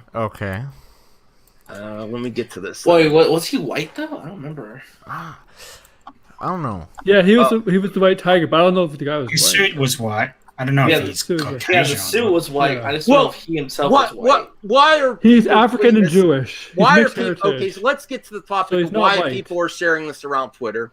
It's because of the race-bent white characters turning to minorities, right? To try to prove a point, right? That's my interpretation of why it gets spread so prevalent on Twitter this day and age, this last week. Why do people get upset by it? I think it removes the context of how society and Hollywood, and yes, it's Hollywood itself, treated minorities, actors, and characters until recent times. So that why would it upset people that they finally have? Paul is getting a headache. So is this a fair argument? I think this argument is made in bad faith, just to trigger people. I think Well, they know what they're doing. You have to consider the context of there being a lack of representation in entertainment for so long. Now, of course, you could point to certain examples. There's a lot of examples in the history of entertainment where characters have been sidekicks. I think that it was groundbreaking for Black Panther and Shang-Chi for the amount of representation behind and on screen, not just certain characters. And it is an event. So when you do this, just say, just race swap a black character to white, and it's the same exact thing. I think that's a bullshit argument because you're not putting in the context of how hard it's been to get representation to where we are now. Now, of course, there's hyperbolic statements on both sides, like Paul said, left and right. We're not as far back as some crazies will tell you, and we're not as progressed as some other ones will tell you either. So representation does matter, and I think this is why it triggers people, and I don't think it's fair because there's been a big fight to get a big budget action film with minorities. You don't get that a lot, and it is a rarity. And then just to replace it with a white, right off the bat I started hot. Oh no, Zeno, you feel Paul's pain? Okay. Zeno's liking you, Paul. Remember to pimp your channel.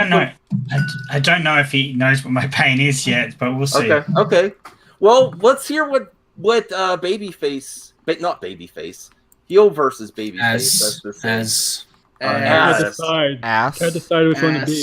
Yeah, let's see what he has to say about this. Hypocrisy, thy name is inclusion and diversity. I really think when people make these arguments, they ignore the history of, what it's been like to be a minority in the entertainment industry and in society. We're farther along than they say, but we're not as progressed as they say either. That's my point. Oh, God. Hi, everyone. It's Az here from Heel vs. Babyface. Just over a month ago, I did a video called Who Cares When You Get What You Want? And that was referring to the drastic changes which have been made to several characters within the comic industry. And this is a trend which doesn't seem to be stopping. I'll go into it more in a moment. And the disingenuous nature of the people who are demanding the changes. They cry and they wail and they stomp their feet. We want this. We want this. And then it happens. And then when people go, hey, why have you done this to this character? Why have you done that to that character? What happened? Good. Fast speed. Gotta love ads. Yeah, well, I'm still giving him his money. I'm watching his content. That's the problem. No, who cares? Who cares if such and such is such and such now? Who cares? Once, of course, they've got what they wanted. There has been an alarming trend in comics recently, and I don't. No, you cover comics even too, for Paul, a sales pop. I think it is for pandering benefits, because even the people, the dumbasses who are still at the mainstream comic companies, understand that the superficial changes that they're making to characters is only going to be a minuscule blip, and then it's going to fade into mediocrity and fade into the ether, because Normie's going to be like, who cares as well. I should speed him up. He talks a little Let's go slower. into some specifics. We turned Tim Drake gay. Oh. Doesn't matter. Right. We turned Batwoman from a white lesbian now to a black lesbian, because that's even more representative. That's not KK, no. Okay. We're turning Superman gay. Okay. I don't like the show Wolverine, anyway. Cyclops. They now love a bit of D. Can't get enough of it just to satisfy Jean Grey. The Superman thing circulated Iron last Man. week. Well, no. We're going to have Riri Williams. Hawkeye, Clint Barton. No. It's going to be Kate Bishop. Well, can you pause? These are different characters. These aren't replacing the characters. Well, I just want to mention, like, he got Kate Bishop completely wrong, because the whole thing with Kate Bishop is that she was never meant to be a replacement for Hawkeye. Hey, what is that Superman? Can someone explain the Superman stuff? That's not KK, no. That it circulated Twitter that he's going to be gay. It was like, I forget where it originated. It wasn't from them. It was like originated from maybe a studio. I don't know. But I didn't pay much heed to it because I just don't really care anymore. Well, I mean, but Paul, you're a big fan of Marvel. Do you have an issue with a lot of these characters if they are actually different characters? They're just in, like, Riri Williams is an Iron Man type character, but she's not exactly replacing Iron Man. She's just, what's your thoughts on it? The only one I can really put a thing was that Batwoman show is like that was literally like Cassandra Cain is Batwoman. Like, whoever this made-up character was that they made, it's just, to me, it's like you dumpster fire. They should just recast. They just should have recast Ruby Rose. Yeah, they exactly. did, but now she's going to be all. They basically did recast Ruby Rose, and she's only in a few episodes. Now she's not going to be in season 3. Apparently, her arc and the father's arc is done. So, like, it was a waste of a recasting. They should just let her be dead.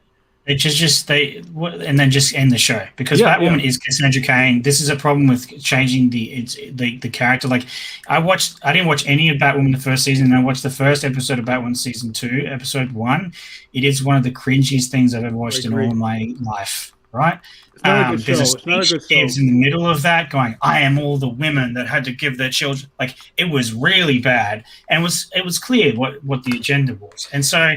That's the only one I've had a problem with. I don't care this other stuff with comics, like whatever. Dick Grayson's gay. Who gives a shit? Well, I just don't like when you lump in certain characters with that kind of stuff. Because again, Kate Bishop was never like that. She was made in like the early 2000s. What the hell are you doing? Character to don't. I don't want that hashtag. No, Zeno. No. I mean, it can work, Zeno. It can work. I don't think we should say no either way. The only thing I have a problem with is there seems to be a systematic erasure of like redheads from franchises, and they replace with black women. Okay, let's be real. That's a true thing. I know, but do you see the argument that in the context of entertainment and comics, that a lot of times back in the day, there was an excessive amount of redheads to try to throw a little diversity in there. Well, we can't make that a minority thing, because 5% of the US population are redheads, man. They're like the biggest minority. I would also say too. That's my interpretation as to why now they all have jumped the shark. Is there a redhead? Swap them. Yes, exactly. Well, that's what they do now. Like, there's a picture. I think it's circulated online. I think last year there was a picture of like every single redhead that'd been swapped to a black woman, and it was huge. It was in the double digits. It was like ridiculous. Well, that's what I was going to mention. To me, I feel like when you see that those examples keep adding up, it feels like laziness. Like, just change this character to be a black person because this character's a redhead. No one's going to care, right? It feels like standard laziness, but sometimes it's worked. Sometimes it's worked, though, in some regards. Like, for example, Zendaya's MJ, I don't really mind because it's not Mary Jane Watson. It's Michelle Jones. It's a different character. She does use the same initials, MJ. Not Mary Jane. My opinion is redheads in the past have been used for diversity when they really don't. They really never were, though. I don't think.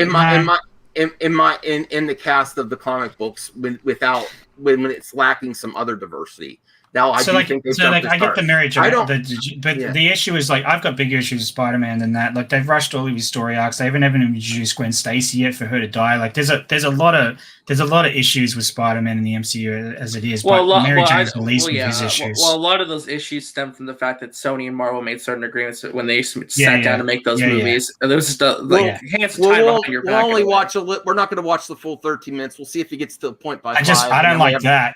Whoever made this needs to get arrested. No. That's highlighting it's just a bloody version of Black Widow, like a Black Panther, like a white version. Oh my God! Someone made Black Panther white. Let's arrest them. Come on. No. Like, well, it's hyperbolic for a reason, right? I mean, I know the guy who made this tweet. He's a genuinely nice guy. Like, I don't understand why this tweet in particular blew up. Because again, well, people are overly sensitive because of the Chadwick Boseman thing. I know that too. That doesn't justify Blu-ray Angel's comment. It's a little out there, but I'm just saying that's why people are overly sensitive about it. Like a blonde-haired, blue eyes guy. Obviously, it was a statement here. Like right. The person intended to trigger, and then of course the grifters jump on the trigger. I'm just saying, I know Blu-ray Angel. I follow him on Twitter. He's a good guy. I think he's being hyperbolic with this because like when you share something on social media, it's like, oh, someone should get arrested for this. Like you're kind of just joking around. I know for a fact he wasn't anticipating this to blow up the way it did. Like that was not his intention. So all right, let's see if Az has a point. On and on, and then we'll get to some regular movie topics to tone it down for the most part. Not your Wolverines and your Cyclopses, obviously, and your Robins, but your Batwomans. They're not particularly popular. Kate Bishop failed in the books. That's the narrative.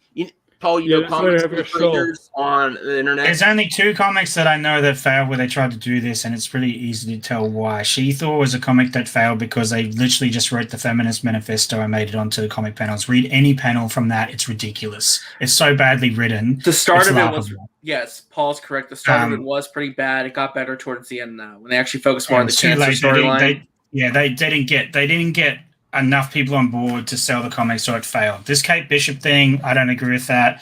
It's been around since the 1990s. Yeah, it's like that woman. It's like that one always being like lesbian. Like that's been around like since her inception of her character. Like so her show's not going woke then if that's her part of her character. No. The woke part was making her black, making the suit fit the person's whatever that trash fire character they made up was. Bad they made the Batmobile a car with 4 exhausts. There's a lot of problems with that show. Well, what's the other character in your opinion, Paul? That failed. That went the other way. So She-Thor's one, and when they tried to make Safe Space and whatever the hell the other Safe Space and Snowflake. That was I don't think Paul, that seemed like someone was mocking. I don't think that comic ever came out. You know what's so funny about that? It was serious, but a lot of people couldn't tell it was serious because they thought it was a mock of it. Like it was like remember Leet in Solo?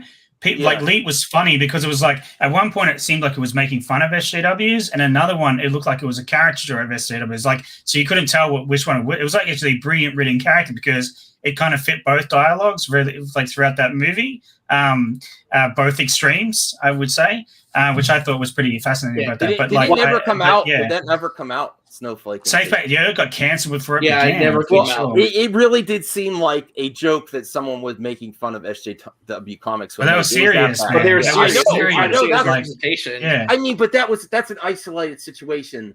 The people like the other thing I would say is like that's all Marvel and DC. Well, reality is it Marvel Boy? That panel, the front page that circulated last week that the outrage mob jumped onto. I'm talking about these people, where it was like I am like Marvel Boy or whatever it was, and he said at the end, I'm bi. He says I'm bi, and then he says my pronouns are he, him, or something at the end, and I was just like, look, this is where it is, right? That's where I think it's. That's where I think it's pandering too far. Like it's no one cares. No one be a good character, be exciting. I don't care what your sexuality is. I don't care what your pronouns are. Just be exciting, be interesting as a person, as a character. To be fair, Paul. Like who cares? To be fair, Paul. A lot of people and I'm saying people in the LGBTQ like to use pronouns and that's their right. And so it does. There are characters in comics that could use it. I don't think that's overly woke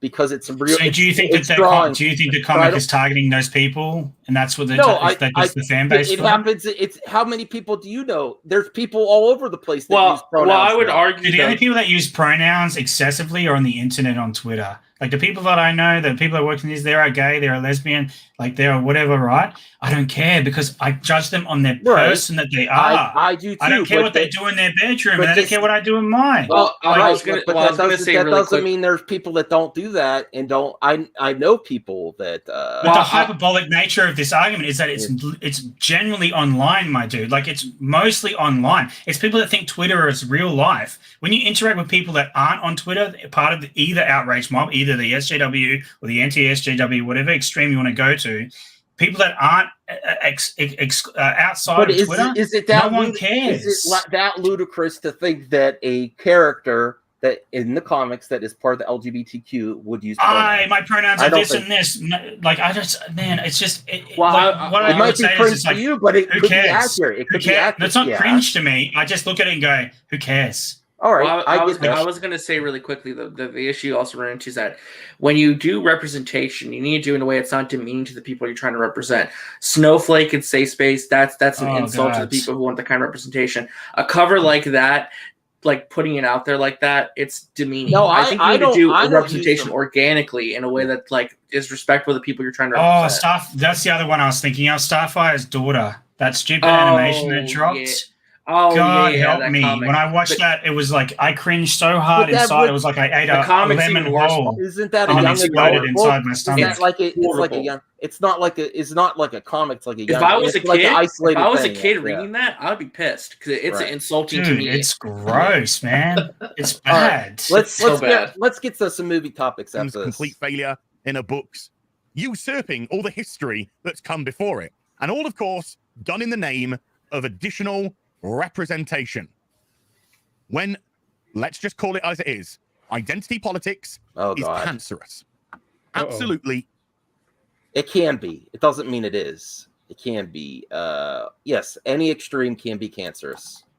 Take beloved characters with decades upon decades of history where people have connected with the characters, grown up with the characters, who relate to these characters, and then you twist them and you turn them purely to say, oh, we need more representation. Representation is a good thing. There's only one further problem. This is a one-way street. I do think you have to consider characters. Tim Drake, I Cyclops, think you have Wolverine, to consider context. Star-Lord, Peter Quill, been suddenly turned into bisexual or gay characters. And of course, bisexual in comics just means gay. You know, they're not going to be dating no women anymore. That's the excuse. It's, oh, they dated women before. Now they're doing this. I agree with that. You don't see gay characters being turned heterosexual.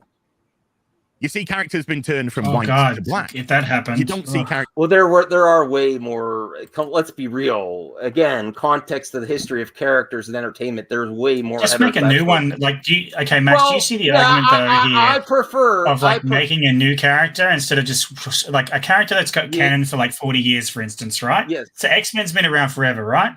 X-Men has a lot of representation in it. It also has a lot of like social political issues within the story of that. It's about people who were persecuted, like for being different. Like that's the core of X-Men, right?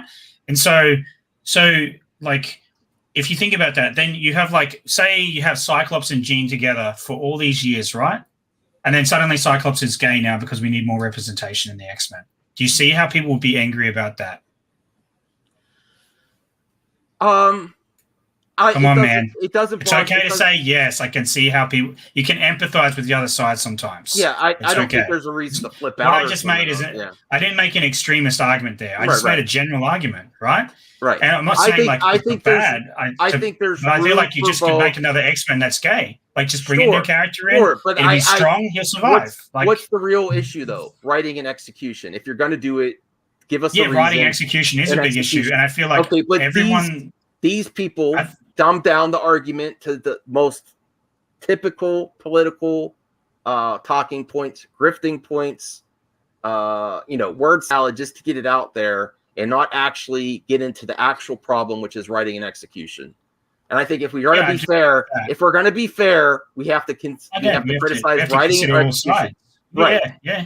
So I agree. Now like you said, wouldn't it be better if there would be a new character that was a representative for more diversity and build them from the ground up? Yes, I prefer that too. But you're not going to make it. There's situations where you could do both. There's situations where you could. No, it's lazy. You attack the writing, man. It's lazy. It can it's be lazy. It can. No, it is lazy. It is lazy. But You're taking an established character and going, they're gay now. Like, that's lazy. That's lazy. Well, and it's for the sake of representation. It's like, oh, I'm going to be lazy. Do you think that, like, and if I was gay, this is how I'd feel. I'd feel like, oh, you're just doing this for tokenism. I would really feel that, because it's like you're just switching a character from being straight forever to gay just to make it appeal to me. Why don't you just make a new character who's gay from the start, and it's all good? That's good. Like, what I'm saying is, like, wouldn't that be like preferable for these characters? Like, it's just. I feel like that's not pandering then. It's actually, and it would quell these idiots over here that are outraging all the time, right? You could quell those people and literally just make a new character that's gay. Like, hey, he's gay or she's gay or whatever. Batwoman is popular forever until this recent series was made, was popular forever, and she was gay from the start. I don't think I'm not going to flip out about that type of character change, though. It's based on today's day and age. There's a lot of people and people that were straight are different now in 2021 too. So I don't think. Imagine what if she was like, oh no, I've decided that I'm picking exclusively men now. I'm straight. Okay. What would you think would happen in the comics, man? You're right. There would be outrage. There would be outrage from the other side. Exactly. Thank you. So you see what my point is here. Extremism is bad. We just need to have a balance. Let's have just a healthy balance. Like, and make new characters that are gay, bi, whatever. But we can't say only exclusively you have to make new characters when there's characters within the environment of, like, Captain America, Iron Man, where they've completed their whole arcs. They've had a solid story run. And then there's Riri Williams. And then there's Falcon taking over the mantle of Captain America in the series, and they do their due diligence and explain it in the series. Like, there's still people complaining about Falcon taking over when they did an expert job in Falcon and the Winter Soldier explaining why he gave the shield up initially, because he knew how much it meant for a black man to take over the mantle of Captain America. And he didn't know that. Isaac had to tell him that. What's that? I said that he didn't know that at the start. He got destroyed when he went to old mate. Is it Isaac? He's like Isaac. The guy that, because he walks out of that house and his head's down. He's like, "Oh man, I'm suck." Like, he originally gave the shield where what's the other character? He gave it to the government. He gave it to the government. But he originally did that because he didn't feel he was ready, and he was thinking of other reasons too, which he revealed. Yeah, not racism though. He wasn't thinking of racism in that moment. That's the thing. He only thought about racism when Isaac pointed it out to him. No, he didn't think about that. I think both. Because remember, he's in that. No, right at the start, man. War Machine's there telling him, "Why'd you do this, dude?" Like, this is the thing. Like, this came in later when Isaac actually told him they're never going to let a black man raise that shield. He wasn't thinking about race until he met Isaac, and then Isaac is the one that was like made him depressed. He walks out of that house and his head's like lowered. I had a different interpretation of the series than you did then, I think. Yeah, well, maybe I should rewatch it. It's been a while since I watched it. I'm not a huge fan of Captain Falcon, but like I agree with you. They did parts of that show that were good, and I didn't think it was woke at any point, except for the bank part. That's the only part I was like, oh, come on, really? Like, but other than that, it was all right. Like, your family has been us with for 2 years, but we deny you the bank loan. Can we get a picture, please? No, they'll fly on the wall. That comes down to execution. Yeah, if you point out what it is and it has no context to the story, like, why are you telling us this? Right. We don't see any action or anything. They're just like, I'm this, I'm that. Yes, I understand. Yeah, that's exactly right. It's like, why does it matter? That's down to writing and execution, right? You know what I really hope, Max? I hope that everyone doesn't care what people do in their bedrooms anymore, and it's not a plot point. That would be good. Yeah, it can be a plot point too, though. I mean, but we were Does it build the character in any way? But you're really go back to Faye Valentine though. Faye Valentine. Valentine's a femme fatale. It doesn't matter what her sexuality is. She uses her sexuality to gain points. That's the point of why she dresses the way she does. It's part of the way he dresses in a suit for a reason too. I don't want to ruin the series for people that are watching. They should go watch the show. Because it's very good. Everyone should watch it. They explain why they wear what they wear. Like their backgrounds a reason why they wear what they wear. Will Wallace says, don't question Feige's master plan, neither him nor God. No, I do think if one person deserves the benefit of the doubt, it's Feige. Now, there's been some, I don't think the MCU is perfect, but overwhelmingly successful. And the choices and the changes that are made are, so far, to me, I feel have been a benefit to the character and the universe. And they really draw in more people than just comic book fans. They've gone outside the bubble of the fandom, which is what you should do with the property. All right, so let's get to some less controversial talk. Let's go to some Marvel. Degrassi, you're a funny man. I'm not British. Guess again. Your school system failed you. Sorry. Oh, he's an awesome. You need to go look at a map, geography. You'll find my country. Just somewhere over here in the bottom right hand corner. And Aaron, just George, and RJ, if you're still there, I'm sorry. Me and Paul have been talking. I actually do have to dip out though, because I gotta go run and go do something. But this is a very fascinating conversation to have. Oh, okay. All right. I gotta dip because I got a watch party to do. All right. Well, thanks, Black Ops. What are you watching? I don't know yet. It's gonna be a surprise. Okay. All right. Well, thanks for tuning in. Appreciate we didn't get to all the topics because it was so hot. All right, so it was a very fun and interesting stream, to say the least. Yeah.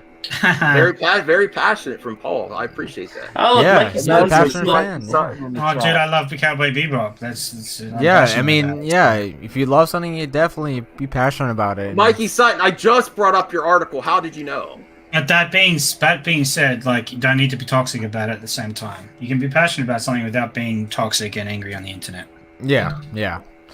And I certainly didn't send her messages going, I don't like your outfit. I'm not watching this show. I just was like, I don't really like that picture. I'm good. That's like, I moved on with my life. I went and watched the original Cowboy Bebop instead. Well, I'm looking forward more to the new one. I'm going to go revisit the old one too for Paul. And then Paul, let's keep Paul to his word. He might just watch the first episode to give a review. Don't torture him. No, I want to torture him for sure, especially if it's bad. Especially if it's actually bad. I'm hoping he might cry. Paul, will you cry if you have to watch it? Cry, but you better prepare, my dude, because if I come on here to talk about it, I'm going to be a rage machine. Just saying. Okay. I think we all look forward to that. Make a very stiff drink before doing that, Paul. All right, so here's Geekosity article. Right, I really hope this is accurate. Oh, bye, Black Ops. Bye, RJ. See you guys. Later, Black Ops.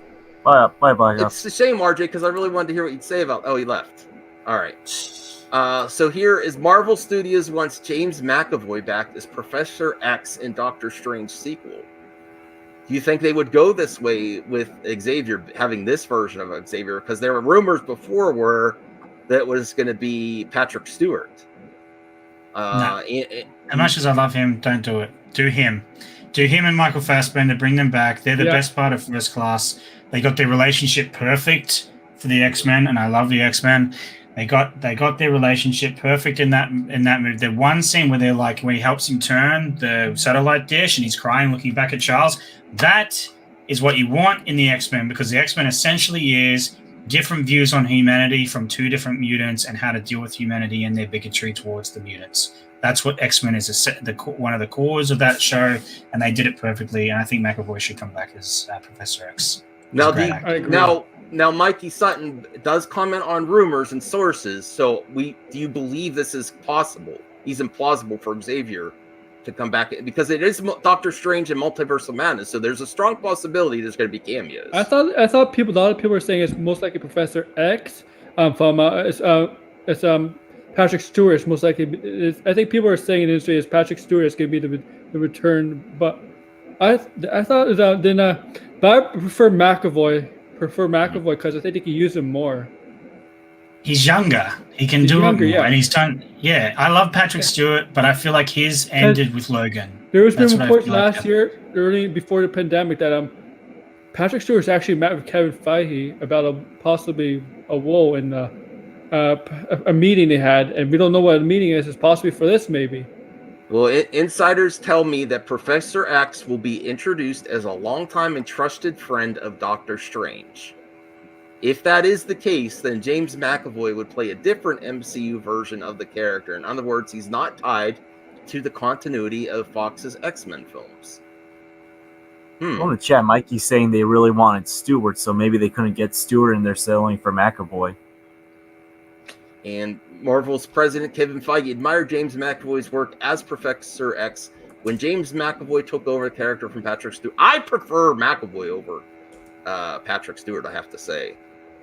I don't know why. I really like the First Class. I even like the last two weren't perfect, but they had problems, but I still enjoyed them. Even Apocalypse and Dark Phoenix, there definitely was problems, but there was some good action in that. So I hope we do get to see Xavier and Multi. What problem? Okay. Oh, Mikey Sutton says they really wanted Stewart. Okay. Wasn't he busy with Picard? No, Picard filmed after that meeting. Well, there was Mikey Sutton. Was this back to when they were rumors were that they had that he had meetings with Patrick Stewart? Was this the exact same time? Because I remember there was in the movie news that they did have meetings with Feige and Patrick Stewart, and he just said pass. I really hope McAvoy comes back though. Okay, so Mikey says they tried to get Stewart. All right. As long as they don't bring back Jennifer Lawrence's Mystique. Oh no! Stay dead, please. She just. I better bring back the Mystique from the. I don't like to hate on women and actresses, but I really have a pet peeve against her because she bring really back the original Mystique. I'd rather have her back. Well, I believe she. Yeah, she's really good. Okay. Okay, same time. Yes, Mikey Sutton was at the same time. It was about Logan's legacy. He's like, I'm happy with. Yeah, I agree with that. All right. The rumor is that Patrick Stewart dies in Doctor Strange too. He already died in Logan. So. Yeah, but you know what? It's a multiverse, right? They could change things up. Just kill him again in another movie. Okay, cool. Throw him off. That's so dumb. Don't do that. Are you creative, Amber Heard? Oh, no. Amber Heard can go somewhere else. No, shouldn't she have a future just like Johnny Depp in the industry? I don't like what she did. I don't like what either one of them did. They were just the best, both of them. Shouldn't she move on? Shouldn't she be canceled though? Have you seen her like IMDb list of things she's been in, my dude? Have you seen the other movies she's been in? Yeah, nothing that great, no. Yeah, no, she's not a good actor. That's the Who, Amber Heard? Oh yes. She gets cast for her looks most of the time. That's it. And because she gets naked really easily. I'm sorry people take offense to that, but it's true. That's what she does. She gets naked in films. That's what happens. This is a true thing. There's nothing wrong with saying that. That's what she does. Her majority of her roles, she gets her kid off. That's what happens. Yeah, some actresses do get cast for that. Yeah, that's right. Yeah. Angelina Jolie used to get cast for that all the time. Like, let's not pretend. All right, now this next article is from Joe Blow. The Flash cinematographer teases the movie's massive scope. I hope so. It's really hard. Oh, Paul, you're not too excited about the DCEU? It's hard to get excited. I'm not excited about this movie at all. Why? Because that whole we found out that the main villain, that thing that came out, the main villain's going to be a Flash from another universe. How can you have a Flash movie without Reverse Flash? I think that's a red herring. I don't think it's the Flash. I think it's Professor Zoom with his face, because I think Professor Zoom. I don't know, man. If it isn't Reverse Flash, what's the point of it? What's the point, man? Because Reverse Flash is kind of responsible for Flashpoint, right? That's exactly right. And we're doing a Flashpoint movie, and we're not doing anything in the Flashpoint. There's nothing that happens in this movie so far that happens in Flashpoint. The actual story. This is not a Flashpoint movie. This is, we want to reset all the actors in our movies. That's what this movie is. Like, and we have a bunch of cameos to get people interested. Like the boomers can come for the '89 Batman, and the people who love the DCU can come for Batflick. And we can have like this bad guy Flash over here as the side character. And we'll have Amber Heard come as well, even though we don't like her. Like, it's just no. I'm not interested in this movie. Wow, I'm out Madman by Paul. What the hell? Go subscribe to Paul Halligan. You see the fire this guy has. Okay. Well, I'm more wait and see, Paul. Like, I have your concerns with this project for sure. And I'm sure Aaron and Just George do too. I would prefer a different villain. You're right. I am a boomer. Thank you, Paul. I'm a boomer looking forward to Michael Keaton and Batfleck again. Villain. I'm looking forward to it too. Let's get nuts. I would prefer even Cyborg be back in it too, we haven't talked in a while. We can look forward to this kind of Batman where he can't move his doing neck season again. 3 to Flash. Savitar is the main villain. Because Savitar is basically Barry Allen from No, that's exactly right. It's literally the same beat from season 3 of the Flash CW universe that this movie has been in the vein of. It's a repeat. It's nothing original. There's nothing new here. It's boring. It's lazy. It's what we come to expect from Warner Brothers. It's going to be a dumpster fire of a movie. My God. Like, this movie is not going to be good. A lot of my viewers are looking forward to this, Paul. And a lot of people, I'm just going to say, a lot of people that think, dude, it's not a Flashpoint movie. This is we want to reset our. What's the title of the movie? The Flash. What? It says Flashpoint. It calls it Flashpoint. Go watch Flashpoint on Netflix right now. Flashpoint Paradox. It will be nothing like that movie. Nothing in that movie will be in this movie. The only thing that's relatable is the Batman's. Even Reverse Flash isn't in the movie. He's the one that kills his mom. Do you understand? The pinnacle of the Flash is. The pinnacle of the Flash is Reverse Flash. Is the one it's a paradox. It's a paradox. The Reverse Flash kills his mom in the past, which sends Barry on the trajectory to become a forensic analyst for the police department to help free his dad. And then he gets hit by the lightning, which makes him the Flash. And later on, the Flash is the reason why Reverse Flash, Eban Thorne, becomes Reverse Flash because and then he goes back in time to kill his mother. It's a paradox. You madman, Paul. You're making me upset because I haven't really done that much. You know Reverse Flash's history. I honestly didn't know about the villain. I honestly didn't know. This is the point of Flashpoint. He stops the Reverse Flash from doing it, which means he loses all his power. I did not know they were in the Flash series. I did not know they weren't going to have the Reverse Flash, so that's concerning me too. Yeah, just evil doppelgangers of Barry. Yeah, that's exactly what came out. It was a confirmed rumor, and it was run by all of the major presses. Right, it got confirmed that the bad guy in this movie, the main bad guy, is just Barry Allen from another universe. It's not even Reverse Flash. That's ridiculous. Yeah. In a Flashpoint movie. End of season 2 to Flash. He goes back in time. He goes back in time to save his mother.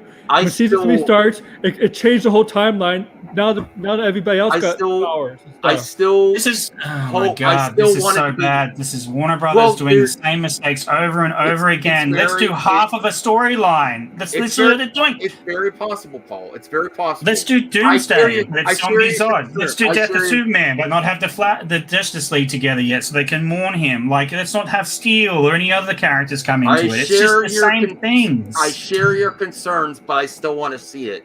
And I hope the execution is there. If they decide to go with a doppelganger instead of Reverse Flash, I agree. That concerns me a lot.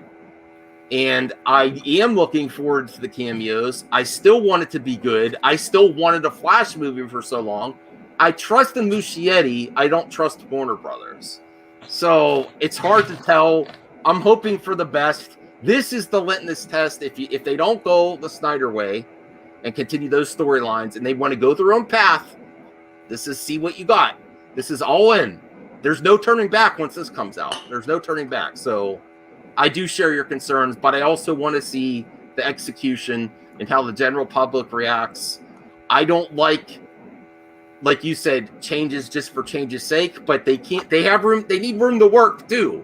But that specific change is why? Why would you take away something like that is so important to the Flash's storyline? Who killed his mother? and how his father ended up in jail. Why would you take away that character and just make it a generic character? Because Warner Brothers is trash and they don't know what to do with the DC property, just throwing everything at the wall and hoping to see what sticks and what becomes popular. Oh, will they like Blue Beetle? Let's make that. Let's no, will they make like that? Will they do Flash? Let's see if they make that. Like it's literally throw everything at the wall and see what the audience likes and what makes $1 billion again. It's ridiculous. That's what Warner Brothers is doing right now because they have no idea. They don't know what the audience wants because they don't understand they're not hiring people that are passionate about these characters and the fundamentals of these characters, right? They're just not. It's over before it began, and they don't know what they're doing. They're like, oh, hang on, we want to not do the DCU anymore, and we're fired Zack Snyder, and we're just going to go away with that, right? But then they continue on some of these characters on like Aquaman 2 and stuff. But then they want to do Matt Reeves Batman as well. It is still all over the place. Guys. Do something. Be cohesive for once. That's all I care about. Just be cohesive. I love these characters, and they're just not being cohesive. They're like, we're just doing separate stories now. Okay, cool. Then why are you continuing the DCEU characters on then? Like, what's the point? There's lots of things that don't make sense, but this is really going to be the one where we actually see. I understand. I know why you're. Man, they're not going on with the Snyder stuff. Like that's dead. With this movie, they're going to kill it. I swear that's what they're doing with this movie. Very possible. Very possible. We just have to see what they do. This. I mean, if they recast everyone except for Barry. All right.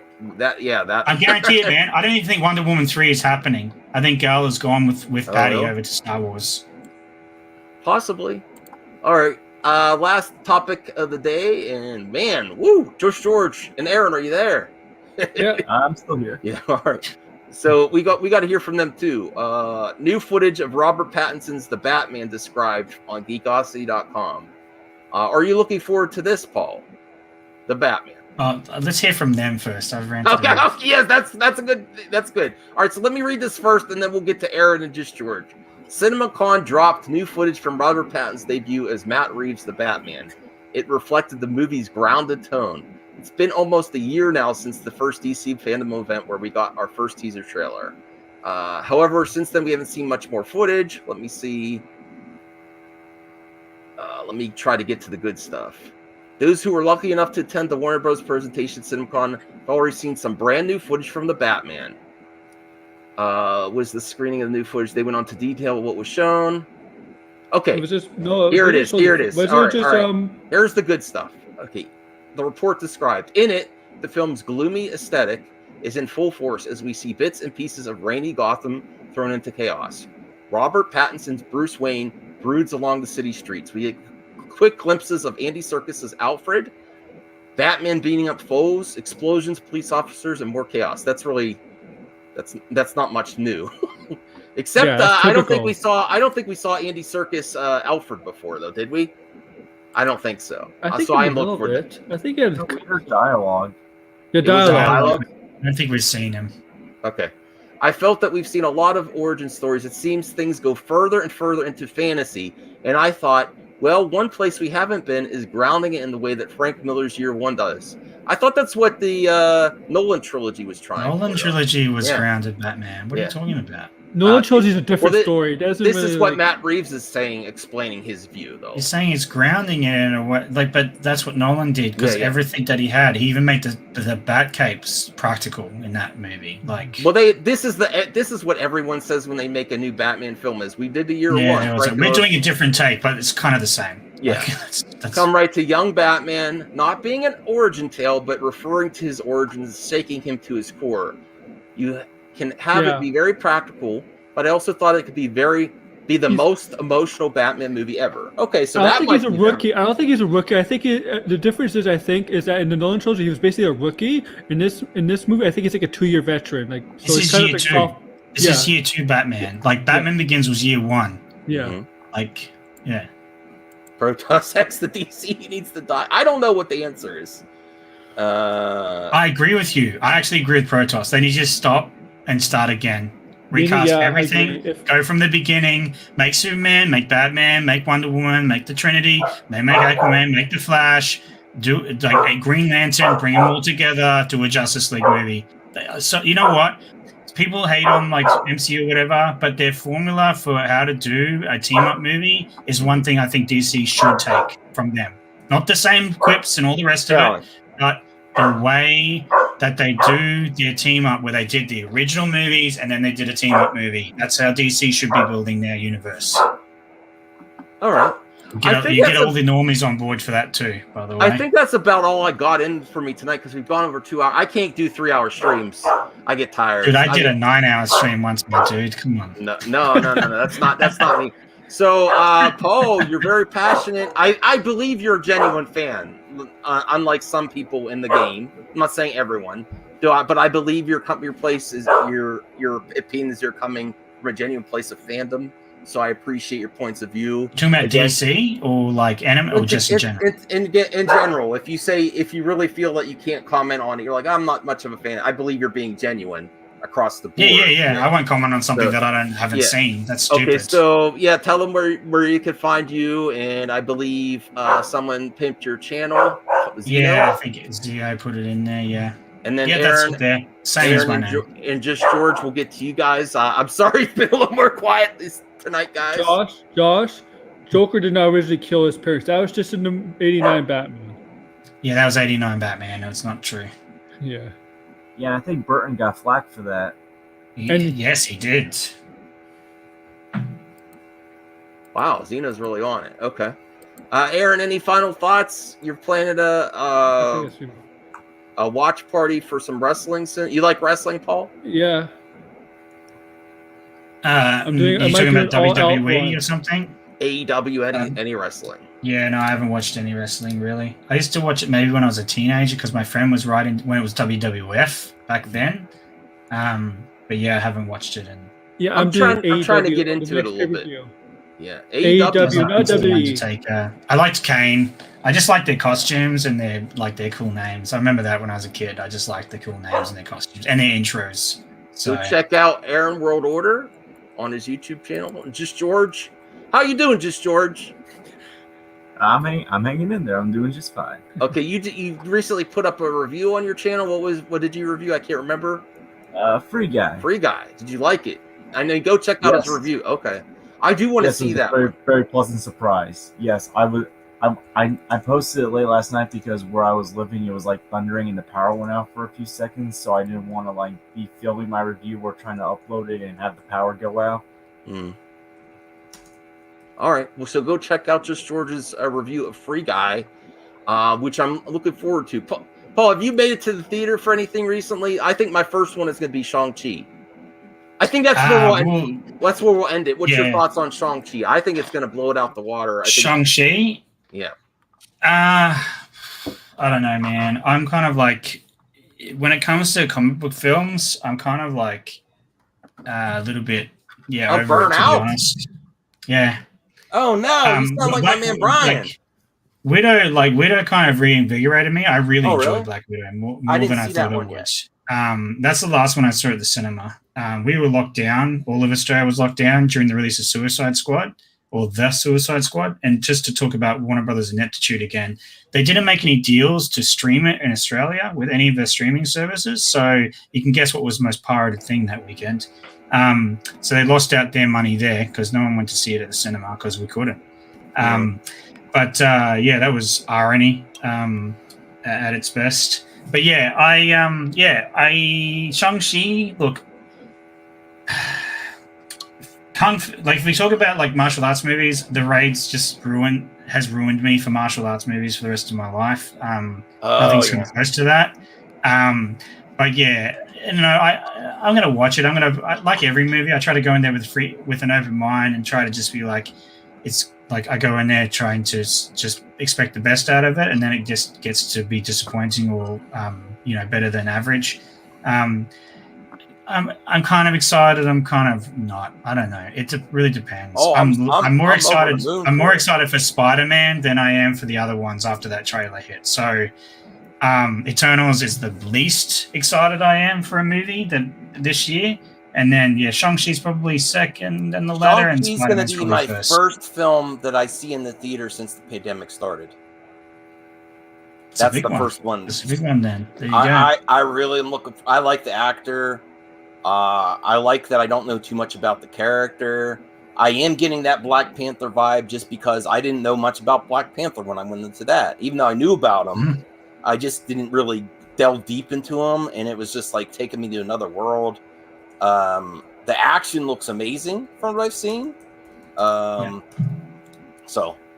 all right, Aaron, are you what movie are you looking forward to next? Shang-Chi gonna do it for you? That like, are you looking forward to that? Yes, and then I think the most looking for movie for me this year is probably Spider-Man, but I'm looking for the Shang-Chi because it actually comes out next week, right? So, yeah, I got to find a way since my plans changed. Where I'm going away next week, I got to find a way to watch it next weekend. All right, George, are you gonna go see Shang-Chi next weekend with me? Well, not with me, but like in your hometown. Are you planning on seeing it? Yeah, I might see it. I don't know what day, either Friday or Sunday, because my sister's coming this weekend, but I don't think she wants to go see it. So I'm going to have to probably see it like before or after she comes. But yeah, I'm looking forward to it. All right. Well, I think that's all. I'm spent. I'm actually, you know what? I'm sweating because I was in full Mad Men tonight. Nice. I'm about to go. I'm about to do a saggy, and I'm just going to jump into another stream. So. Yeah. Oh wow. Okay. Sure, Paul. Go get it busy on the internet for sure. You brought the fire tonight. All right. So I thank you for watching. I will have a stream tomorrow. I'm hoping to do a member stream tomorrow night. And I'll give you the details. So look out for that tomorrow night. All right. That's for me. I think it's meant for me. Oh, okay. Yeah. Aaron's been getting us a little into wrestling. If you like the old school, Paul, I know you're not into it much, but you said back in the day, AEW is pretty fun just to watch some clips on YouTube. I've seen AEW is a much more fun show to watch than WWE right now. Even though WWE is a bigger brand, AEW is much better. Like if you want quality wrestling, AEW is a show to go to watch. They just got CM Punk, so yeah. All right. Well, best wishes, Paul, George, Aaron, chat. Thank you so much. Oh, I do have to say at the end, thank you to my members. Let me get to that. Here we go. Rhea, Taylor, Relapse, Nick Hammond, Agzino, Aaron World Order, Obi-Wan, Real Elmo Cinema, Brian, Master of Madness, Hans, Roosevelt Cavazos, Lewis Cox, Resident Justice, Blinded Braille, Zebrafet, Rel McMillian, Sean A., Saggy Melons, H. Bart's, Punk Trace, and the Retro Bro. Thank you so much for helping me do more content. I appreciate it, and I will see you tomorrow. I might do a quick vid here and there too. We'll see. Thank you so much. Bye, everyone.